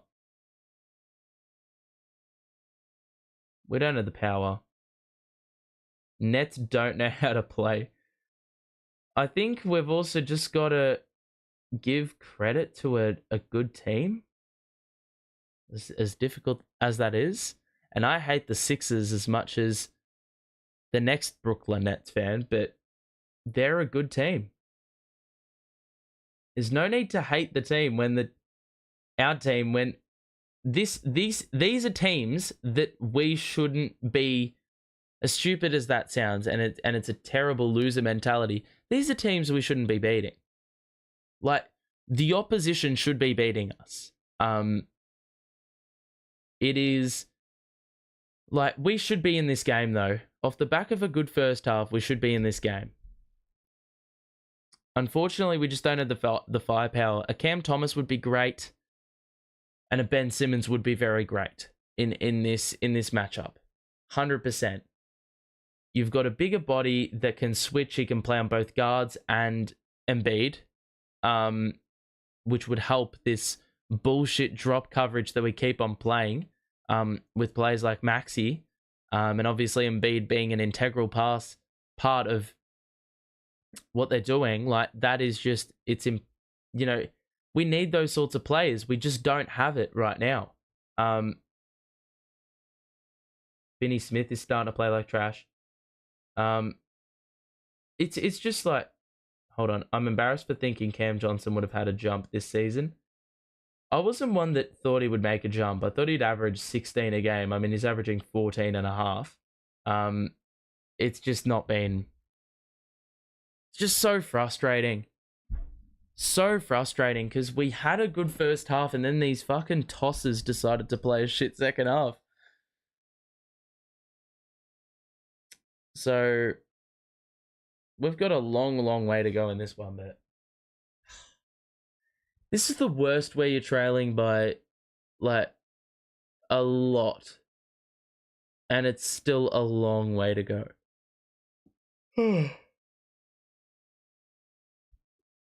It's like...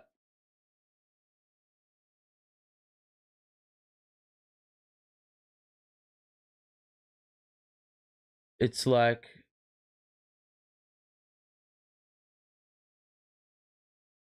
Yeah, it's just it's just a bit of a dampener. I'm not gonna lie. All right. I mean, the Sixers, they've hit 13 threes in this game. They actually haven't hit a three for a while. Since Maxey went off. they're playing the 5 on the floor they've got right now. That's another win out the jump ball, so they could just get this lead up even further. Oh,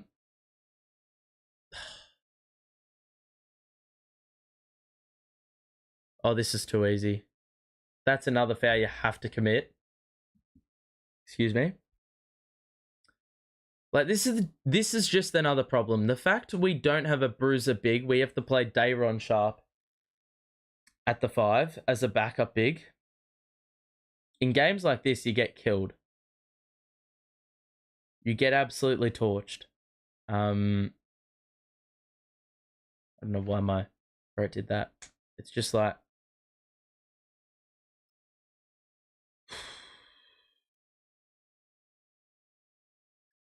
Like, you're playing Claxton off the ball. You're playing O'Neal at the 5 on Embiid, and you're playing Claxton on the perimeter. I'm not really sure what the deal is there, but I guess when you're down 23, you just have to try new things, really. They've gone on a 9-0 run, so can't imagine I'm going to have too much enthusiasm down the stretch, but there's a foul on Beverly. This team has to have some of the most punchable faces in the entire league. Like, Pat Bev is annoying as shit. Embiid is annoying as shit. Yeah. Oh my god. Don't know if Walker was trying to pass her a shot there. He missed it badly. And then Springer with the spin and the layup. It's just gone from bad to worse. I mean...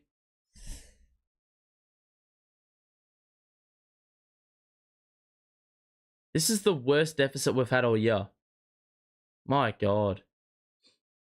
Walker.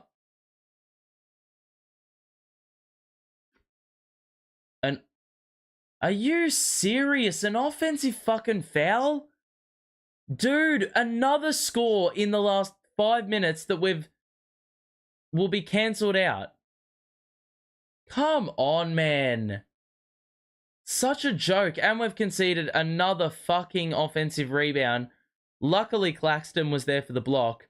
Watford lost the ball. He saved it. He threw it away. And that was probably worse than keeping it... Yeah, that was worse than... Oh my... Are you kidding me? I can't even describe that to you, to be honest. We probably should have just let it go out of play, and then when the ball is falling out of play for them, they somehow save it, and Embiid scores an easy 2 under the basket. It's that simple. We're getting fucking smoked. Like, it has been a game of runs, except, you know, the Sixers have had about 4 runs, and we've had 1. And this is why we're up, or trailing, by 25 points. We've been smashed in the last quarter. Like, we were winning in the second quarter by 4, and we're now trailing by 25. Make it make sense.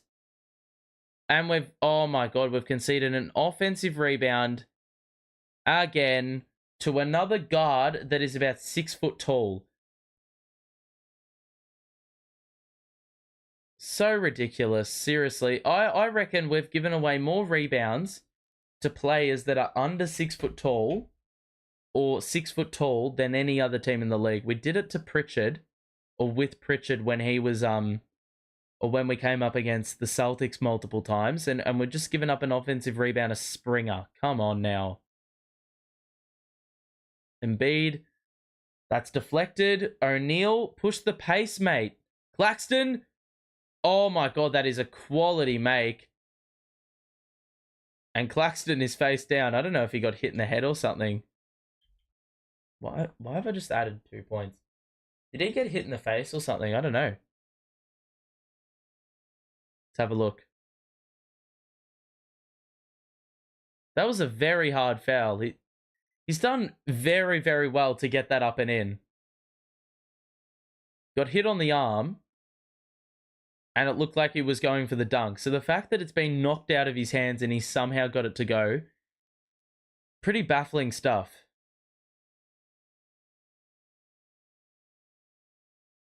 So Claxton is going to go to the line, but we have a stoppage because he's been hit on the arm, and it's probably the tiniest cut I've ever seen, but you got to call that. You got to call the stoppage so you can get that cleaned up. So 94-71 the score. I mean, this is, well, it got ugly pretty quickly. If we somehow come back and, oh my God, I mean, that is just like very wishful thinking. I mean, I don't even have the hopes for it. Don't even have the hopes for it, if I'm honest, but there's still 12 minutes of basketball to play, and basketball is a strange game, so I can totally see us getting it down to like 7 points or something like that. Can totally see it. Even though it won't result in the win, we'll look back on the game and we'll be like, well, for fuck's sake, we let them go on a couple of runs and that's cost us dearly. Oh, nah. Oh my fucking God, man. Are you serious?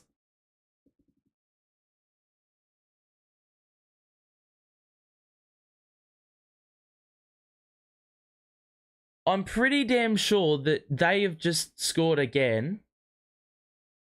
Embiid chucked up a half-court heave, and then no one was boxing out off the backboard and just let another shot go up, another layup. It was that bad a miss that they had a rebound for it. And I can totally see this counting. Let me just go back and see if it will count.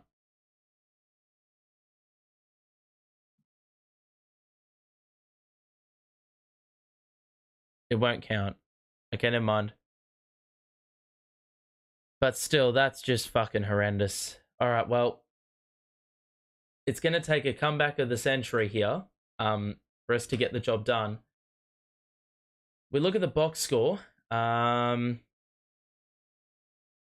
really not much to talk about, to be honest, because we sort of know what's going on here. We're getting smashed. We're getting absolutely killed by the Sixers.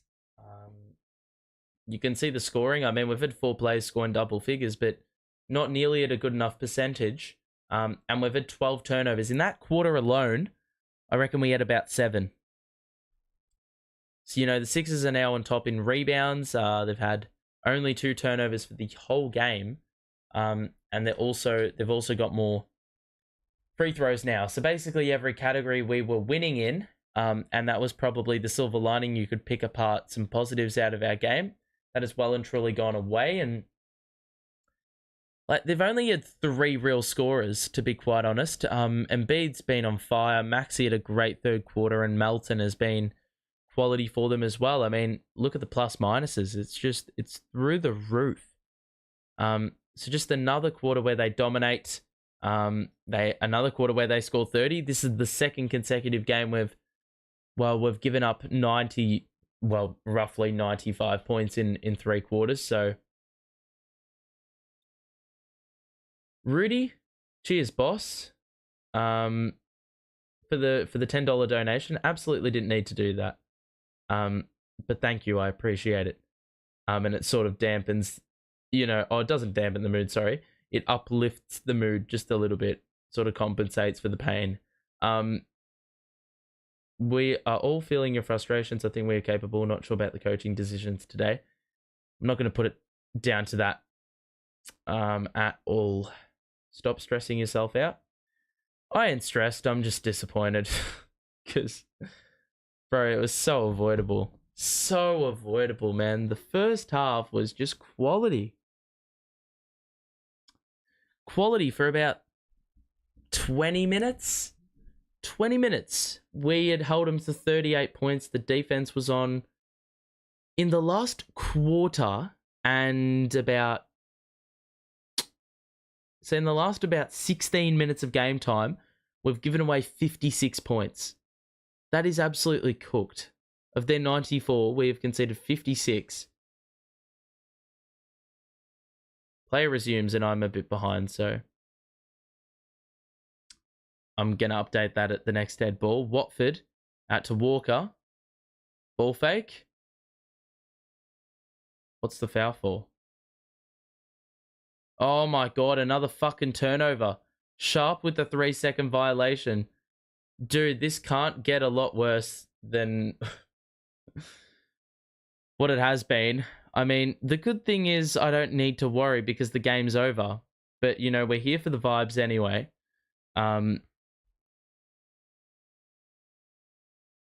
You know, that's a 3. That's off. Oh my God. You have 2 players under the basket. Can't get the rebound. That is pathetic. Paul Reed getting offensive rebounds over 2. And 2, not 2 small players, 2 tall players. Maxey the step back 2. That's off. Rebound O'Neal. And we got to push the pace now. Watford. Great pass to the corner. That is a bullet feed for 3. Far out. That is an excellent find. What a dime by Trenton Watford. This guy's got to get more playing time. He's got to get the DSJ minutes. And why he hasn't played nearly as enough as he should have.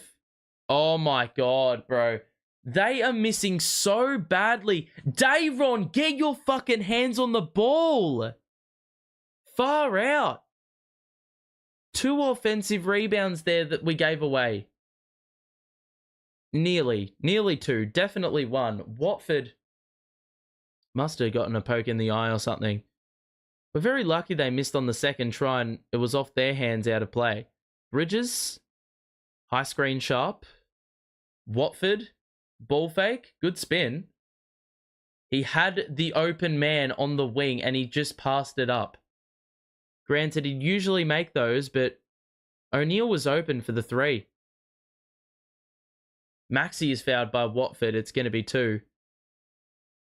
But that was just a little bit... Oh, fucking hell. That was stupid, man.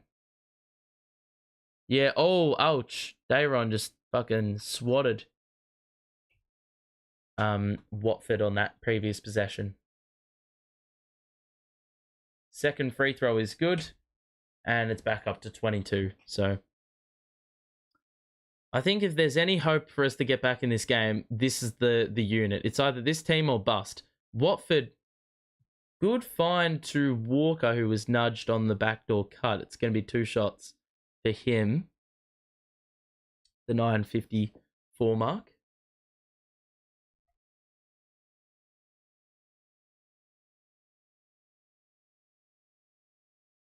The good thing is we've already had a 2-day break before this game, but we've got another 2-day break after this. We'll be back in a couple of days' time, so make sure to show your support and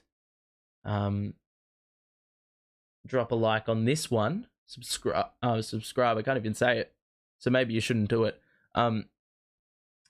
Make sure to subscribe as well if you want to stay notified for when I go live next. Looks like we're playing a bit of a zonal defensive scheme. Bit of a 2-3 zone almost. Maxey. Oh my God, that's from the logo. And it's good. What a fucking surprise. I mean, these players just hit big threes. Just like they just hit shots like they're not concerned about anything. Like, it's just so easy. So easy. And granted, you're not expected to pick plays up from the logo, but like, you already know Trae Young's going to shoot a ton of those, like in the next game. So, yeah, I mean, it's probably going to be more the same against Atlanta. Who knows? Johnson's back in. Bridges on the bench. So that is probably the most negative substitution we could have made for a game like today. Walker ISO 3. Oh my God. Where was the foul? He landed in his room. Knocks down a 3. That is a tough shot. Hand in his face. But it's not really going to do much. It just trims 3 off deficit. Maxey again on Watford. He shoots another 3. That's well short. Got to get the rebound. And O'Neal does. So Walker will hold things up behind the back to Johnson. Watford shoots a three, and he missed it badly, and it's out of play. So that was definitely not a shot you want to take when you're down 20. I get that he's probably got a little bit of confidence playing these extra minutes, but that doesn't give you the license to shoot bullshit like that. So 5 on the floor for the Nets is Finney-Smith, O'Neal, Walker, Watford, Johnson. O'Neal with the steal. 2-on-1 fast break. Walker, layup, and he missed it. O'Neal missed the follow, and then it's off the Sixers. Only we could blow a 2-on-1 fast break. He looked for a bit of razzle dazzle. Probably just put a little too much English on it. And yeah. Walker's scored 20 though. Equal most for any. Oh my god, where's the hold there? Sixers in transition. That's a foul. But yeah, Lonnie Walker, 4 games with 20 points. The only other player to do it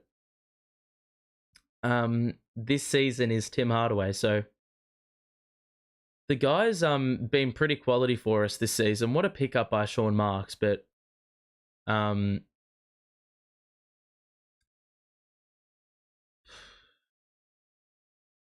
it's just a bit depressing, isn't it? Down 20, still like 8 minutes of my life to play. Or 8 minutes of my life taken away because there's 8 minutes of game to play, bars. Lonnie's got 24. He actually could be on for a 30-piece, and we've only scored 79 points as well, so that's making it all the more impressive. But it's probably also saying a lot about our other role players today who have just absolutely not shown up. Excuse me. Can we please shoot the ball? Like, look at this defensive intensity by the Sixers. Johnson misses another push shot. Look at that defensive intensity by the Sixers. We don't even show that. And we've got a ton of better supposed defensive players on paper. Another steal for O'Neal. Can we do it again? Oh my god, we actually didn't blow it. We actually didn't blow a fast break possession. So O'Neal's actually been pretty decent in this game today. I reckon he's been one of our better players. And I hate the guy's guts, by the way. Johnson got completely removed from the situation. And that's just way too easy. Oh my god, the voice crack was as bad as our performance. Far out. Johnson, Finney-Smith. Harris gets a bit lost on defense, and Finney-Smith knocks it down. So 19-point deficit, 6.5 to play. And the Sixers have, well, they had an open 3. Batum back to Harris, and now Maxey. And he will send it to the corner for Springer. What is O'Neal doing, bro? That was the most shit defensive contest I've ever seen. And, like, the pump fake wasn't even successful. Like, O'Neal hadn't even fully committed, and he still gave away a wide open 3. It's just ridiculous. I mean, we just move on to the next game, don't we? If you are enjoying, make sure to drop a like and subscribe. This is probably, well, it's so weird, like my viewership numbers. Sometimes it's, sometimes it's through the roof, and then some games just no one rocks up. So, I mean, no one's rocked it. It's not that no one has rocked up today. It's significantly lesser than most. And it's probably, I don't know what it is. I think it has to do with opponents. I don't really know. But it's probably also to do with the fact we're down 20. Has Claxton done anything in this second half? No. But that's the box score breakdown. You can just basically tell right here. I mean, Lonnie's got 24. but really, we haven't really had enough scoring contribution, haven't gotten to the line enough. The rebounds, I mean, pretty even, but it's the turnovers. The turnovers are probably the number one thing. I mean, we've been outscored by 13 shots. They've hit 4 more threes and they've been to the line 3 more times, but look at the turnovers. 14 turnovers to 3. Baffling. And look, we don't have the privilege of, well, we did have the privilege about 3 games ago of saying we had 3 20-point scorers in that win against Orlando. I mean, you're seeing it here with Philly. Like, Maxey hasn't really been all that efficient, but from the 3-point line he has, and that's where he's got the 25 points from. Jesus. I think I'm actively just trying to voice crack now. But yeah, it's been just really good minutes by their starters. And the guys who have gotten a lot of minutes for us today just haven't really, well, defensively, haven't been active enough, and offensively much the same. Like, haven't been as potent. So, yeah, that's the deal, really. It's really as simple as that. Embiid's got 9 dimes. I think that's an underrated part of his game today. He's had some really good bullet feeds. So, obviously, for a player of his caliber, you're already attracting a ton of players, so the better you can pass the ball, the better. We resume with Johnson still in the game, and he's been absolutely sent to another dimension with that block by Paul Reed. And in transition, it is Harris to Reed, who will put the ball on the floor. Nearly lost it. Walker overcommitted, and that meant Harris was there to score for 2 as Johnson came over with the help defense. So, 6 minutes to play. I woke up for this. I woke up at 6 o'clock in the morning to watch us get flogged by about 80. How was that not goaltending? Good follow by Dayron, though. I believe that's like his first point of the game. It's a 22-point deficit here. Harris is off. Giles is in. Excuse me. Johnson to Walker. Step back 2. It's good. So, couple of buckets here for the Nets. Walker's got 26, man. He's been quality. As I said, it's a pity we don't have enough players that can actually go with. That's another 3 for Springer. I don't know what Dayron is doing on the perimeter there. He just didn't even put a hand up. Johnson. High screen. Johnson back out for Giles. Can he shoot? Nope. Rebound, Sixers. So this one is winding down well and truly. This has probably been our worst game of the year by a country mile. And the Sixers are going to empty their bench. I mean, 4:24 to play. It's a 23-point deficit. We have emptied our bench. Yeah, this has just been a real, oh God, I mean, it's been a real waste of time, if I'm honest. And I mean, I don't usually like to throw that around, but this team has been a bit shit today. And there's not really any way of beating around the bush. They just have.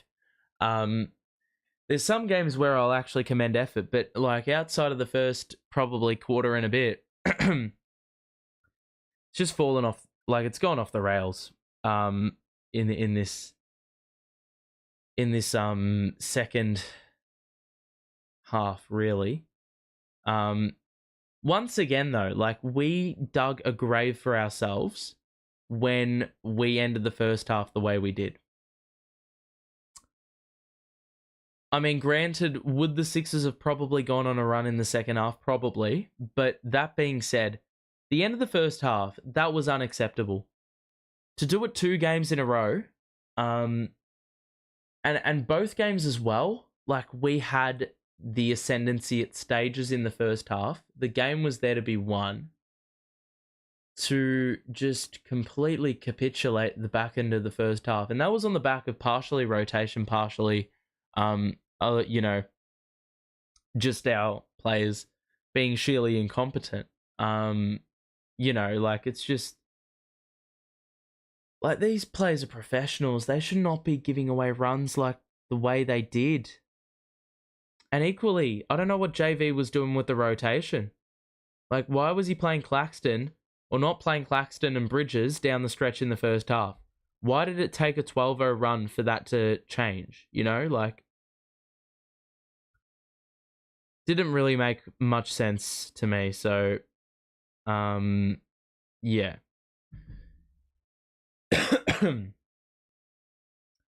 So, we've got a long, long way to go. But we will have another stream for you, and hopefully there's, well, better rewards to be reaped at the end of the... Why am I saying the end of? Just for the next game. We've got the Hawks, and then I believe the Heat after that. Again, the Heat, bro. Like, seriously, why are we playing them when they're actually decent?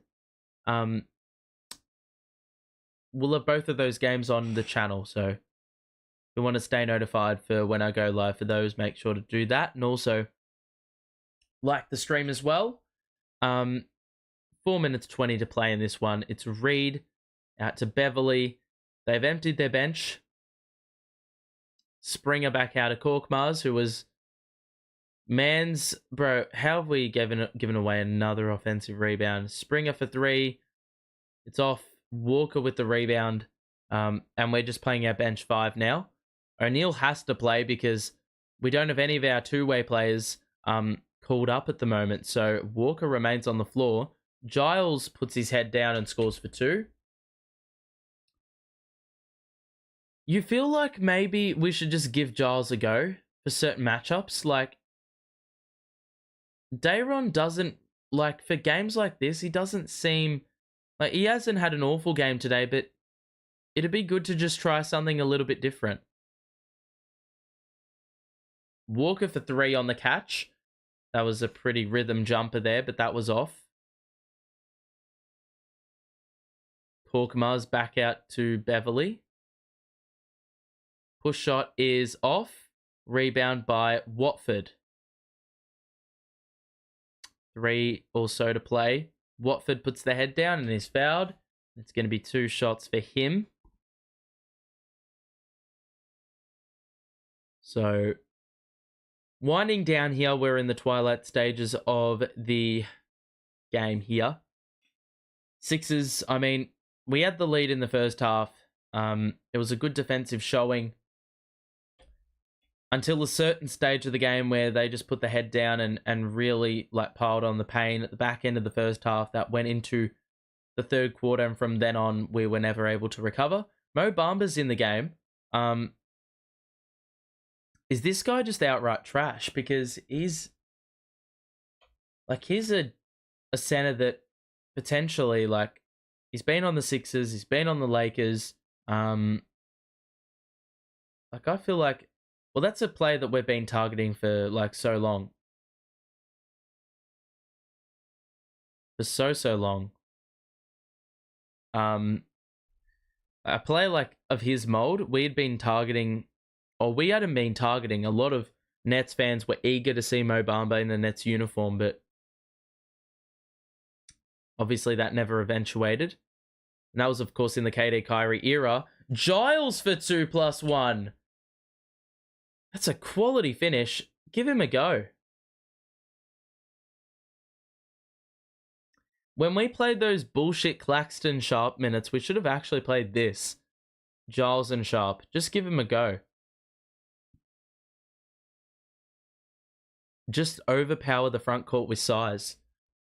It's down to 16, so can we go on a nice little run to make the scoreboard look a little bit prettier?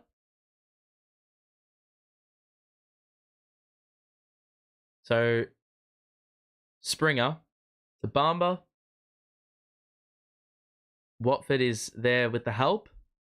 Corner for Korkmaz. Good defense by Watford. He's got 2 to shoot. Korkmaz shoots the 3. It's off. Rebound by Sharp. And Walker is going to send it to O'Neal. Now Sharp. Back out to Watford. Dare to shoot the 3. Puts the ball on the floor and scores for 2. So it's down to 14. And I mean, the game is still well and truly gone, but at least the scoreboard's looking a little bit more respectable, I guess. Beverly to Bamba. Back to Beverly. Picks up his dribble. Bamba into the paint. And he scores +1. So there we go. That was, well, that's typical garbage time stuff going on. I mean, a lot of fouls happen in these final 3 minutes when the benches are in because you've got players that cannot play defense or aren't getting minutes in their rotation for reasons like that. Let's just crack the ton, I guess. So Watford to Dayron. I don't really know who that... Bro, who's he trying to pass to there, Watford, man? Dayron is not 6'1". There's another foul +1. And, well, I don't really know why this... Well, this game is just really extending far beyond where I want it to. I mean, I just want this game to end sooner rather than later so we can just move forward with our lives. That free throw is good, and it's back to 117.97. Got 120 to play, and it'll be Watford handling the rock. Giles, we'll give it to O'Neal, and now Watford will drive it. Layup off the window is off. Dayron on the rebound, and the putback 2. So we've got a good minute to play. And then we can finally forget this game. Because that's what this game was. That's what this performance was. Pretty forgettable. It's almost like we were suiting up for the 7:30 game. As opposed to the 3 p.m. start time. So Watford, that 3 is badly off. And this thing's just going to wind down. You'd suspect Beverly's just going to dribble out the clock, and hopefully that'll put an end to our suffering. Or not. Beverly's probably going to put up a shot knowing how much of a hero he thinks he is. Philly score again, and that'll do it. There's absolutely no incentive for us to shoot. So we'll get it by halfway. And that'll wrap it up. So we get smoked. 22-point losers in the end.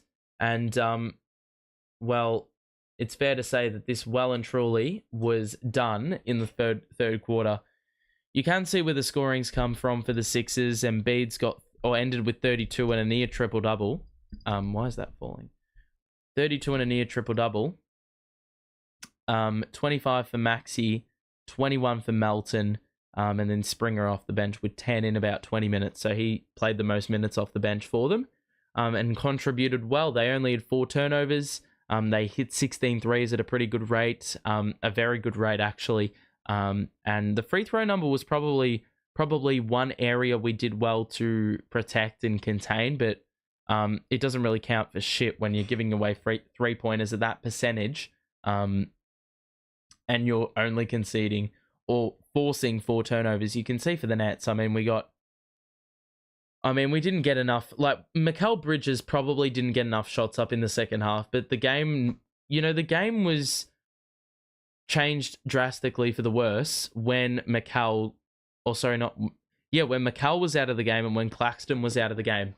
That little sequence in the back end of the second quarter changed the game for the worse. Lonnie was excellent off the bench with 26, but he was probably one of the few shining lights in what was a pretty bad performance. CJ's gonna need to improve next game. He went from, having a team best plus minus in a game that we lost closely, and the bench played like a bit poo, to being the team worst plus minus in a game we got smashed. So, yeah.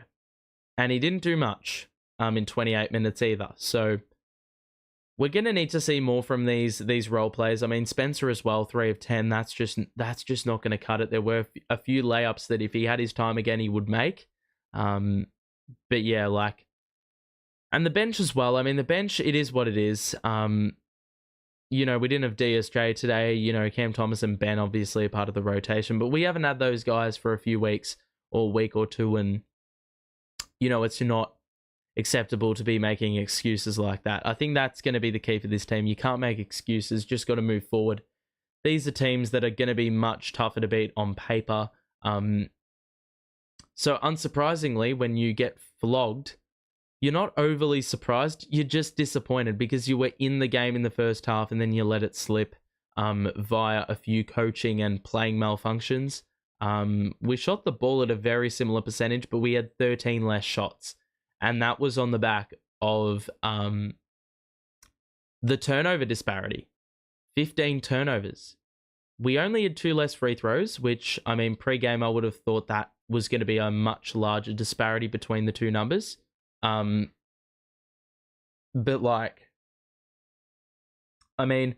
we actually shot 5 of 9 from 3 in the second half, which is decent, but only 11 threes made in the game and not enough shots to go with them. Rebounding actually out-rebounded them, which is pretty intriguing, but I mean, it's the turnovers for me today. The 15 turnovers were pretty impactful. For a team defense or a team that's supposed to be priding themselves on defense, we sure as hell do not look like a defensive team right now. 15 turnovers had and 4 forced. That's not good enough. It's not. So we're going to need to see improvements in that area, but we just put this one behind us. We just forget about it because that was really a forgettable game, if we're being quite honest. So, there's obviously a lot of improvement to be had between now and the next game against Atlanta. If you want to stick around for that, make sure to stay tuned because I'll be going live from, I believe it is 7:30 Eastern and, 11:30 Australian. So, that'll be the deal. We dropped to 6 and 7. Hopefully we bounce back against Atlanta. We've lost, I think, 2 of our last 4. So, it'll be good if we can get back on the winners list, but Atlanta have been really good this season. So, pretty good team they are, and we're going to have our work cut out for us, but we'll see how we go. I'll just look at the chat just to see if there's any chat messages of note. Not that I can be the judge of that, but let's have a look.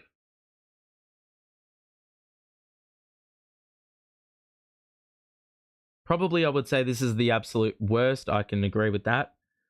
Is Harry Giles on the floor? Typical of the coach to bring him on in garbage time. Not good for Harry's psyche. I think Harry Giles is just grateful to be happy in the league. He's on a team in the league because he wasn't. So I don't think he's going to be too concerned about how many minutes he gets. He probably is, but I think he's going to be grateful for the opportunity because he was out of the league for 2-3 years. So you got a player of his background. I don't think you can take being on a roster for granted, no matter how many minutes you get. Losing big sucks, but on to the next thing. That's right. We don't worry about this anymore. I've been saying we should play Giles a lot more minutes. I don't know, but I mean, Giles could be a decent enough player. He is worth experimenting, I feel, but it is what it is. We wrap up this one now. We lose by 22. Definitely a forgettable performance. We'll move forward and hopefully we can get the job done against the Atlanta Hawks. But for now, we'll wrap this one up. We will see you in a couple of days' time. But until then, make sure to stay safe. We will see you soon. And stay tuned for the next stream. But for now, that'll do. So, ciao. We'll see you soon. Bye for now.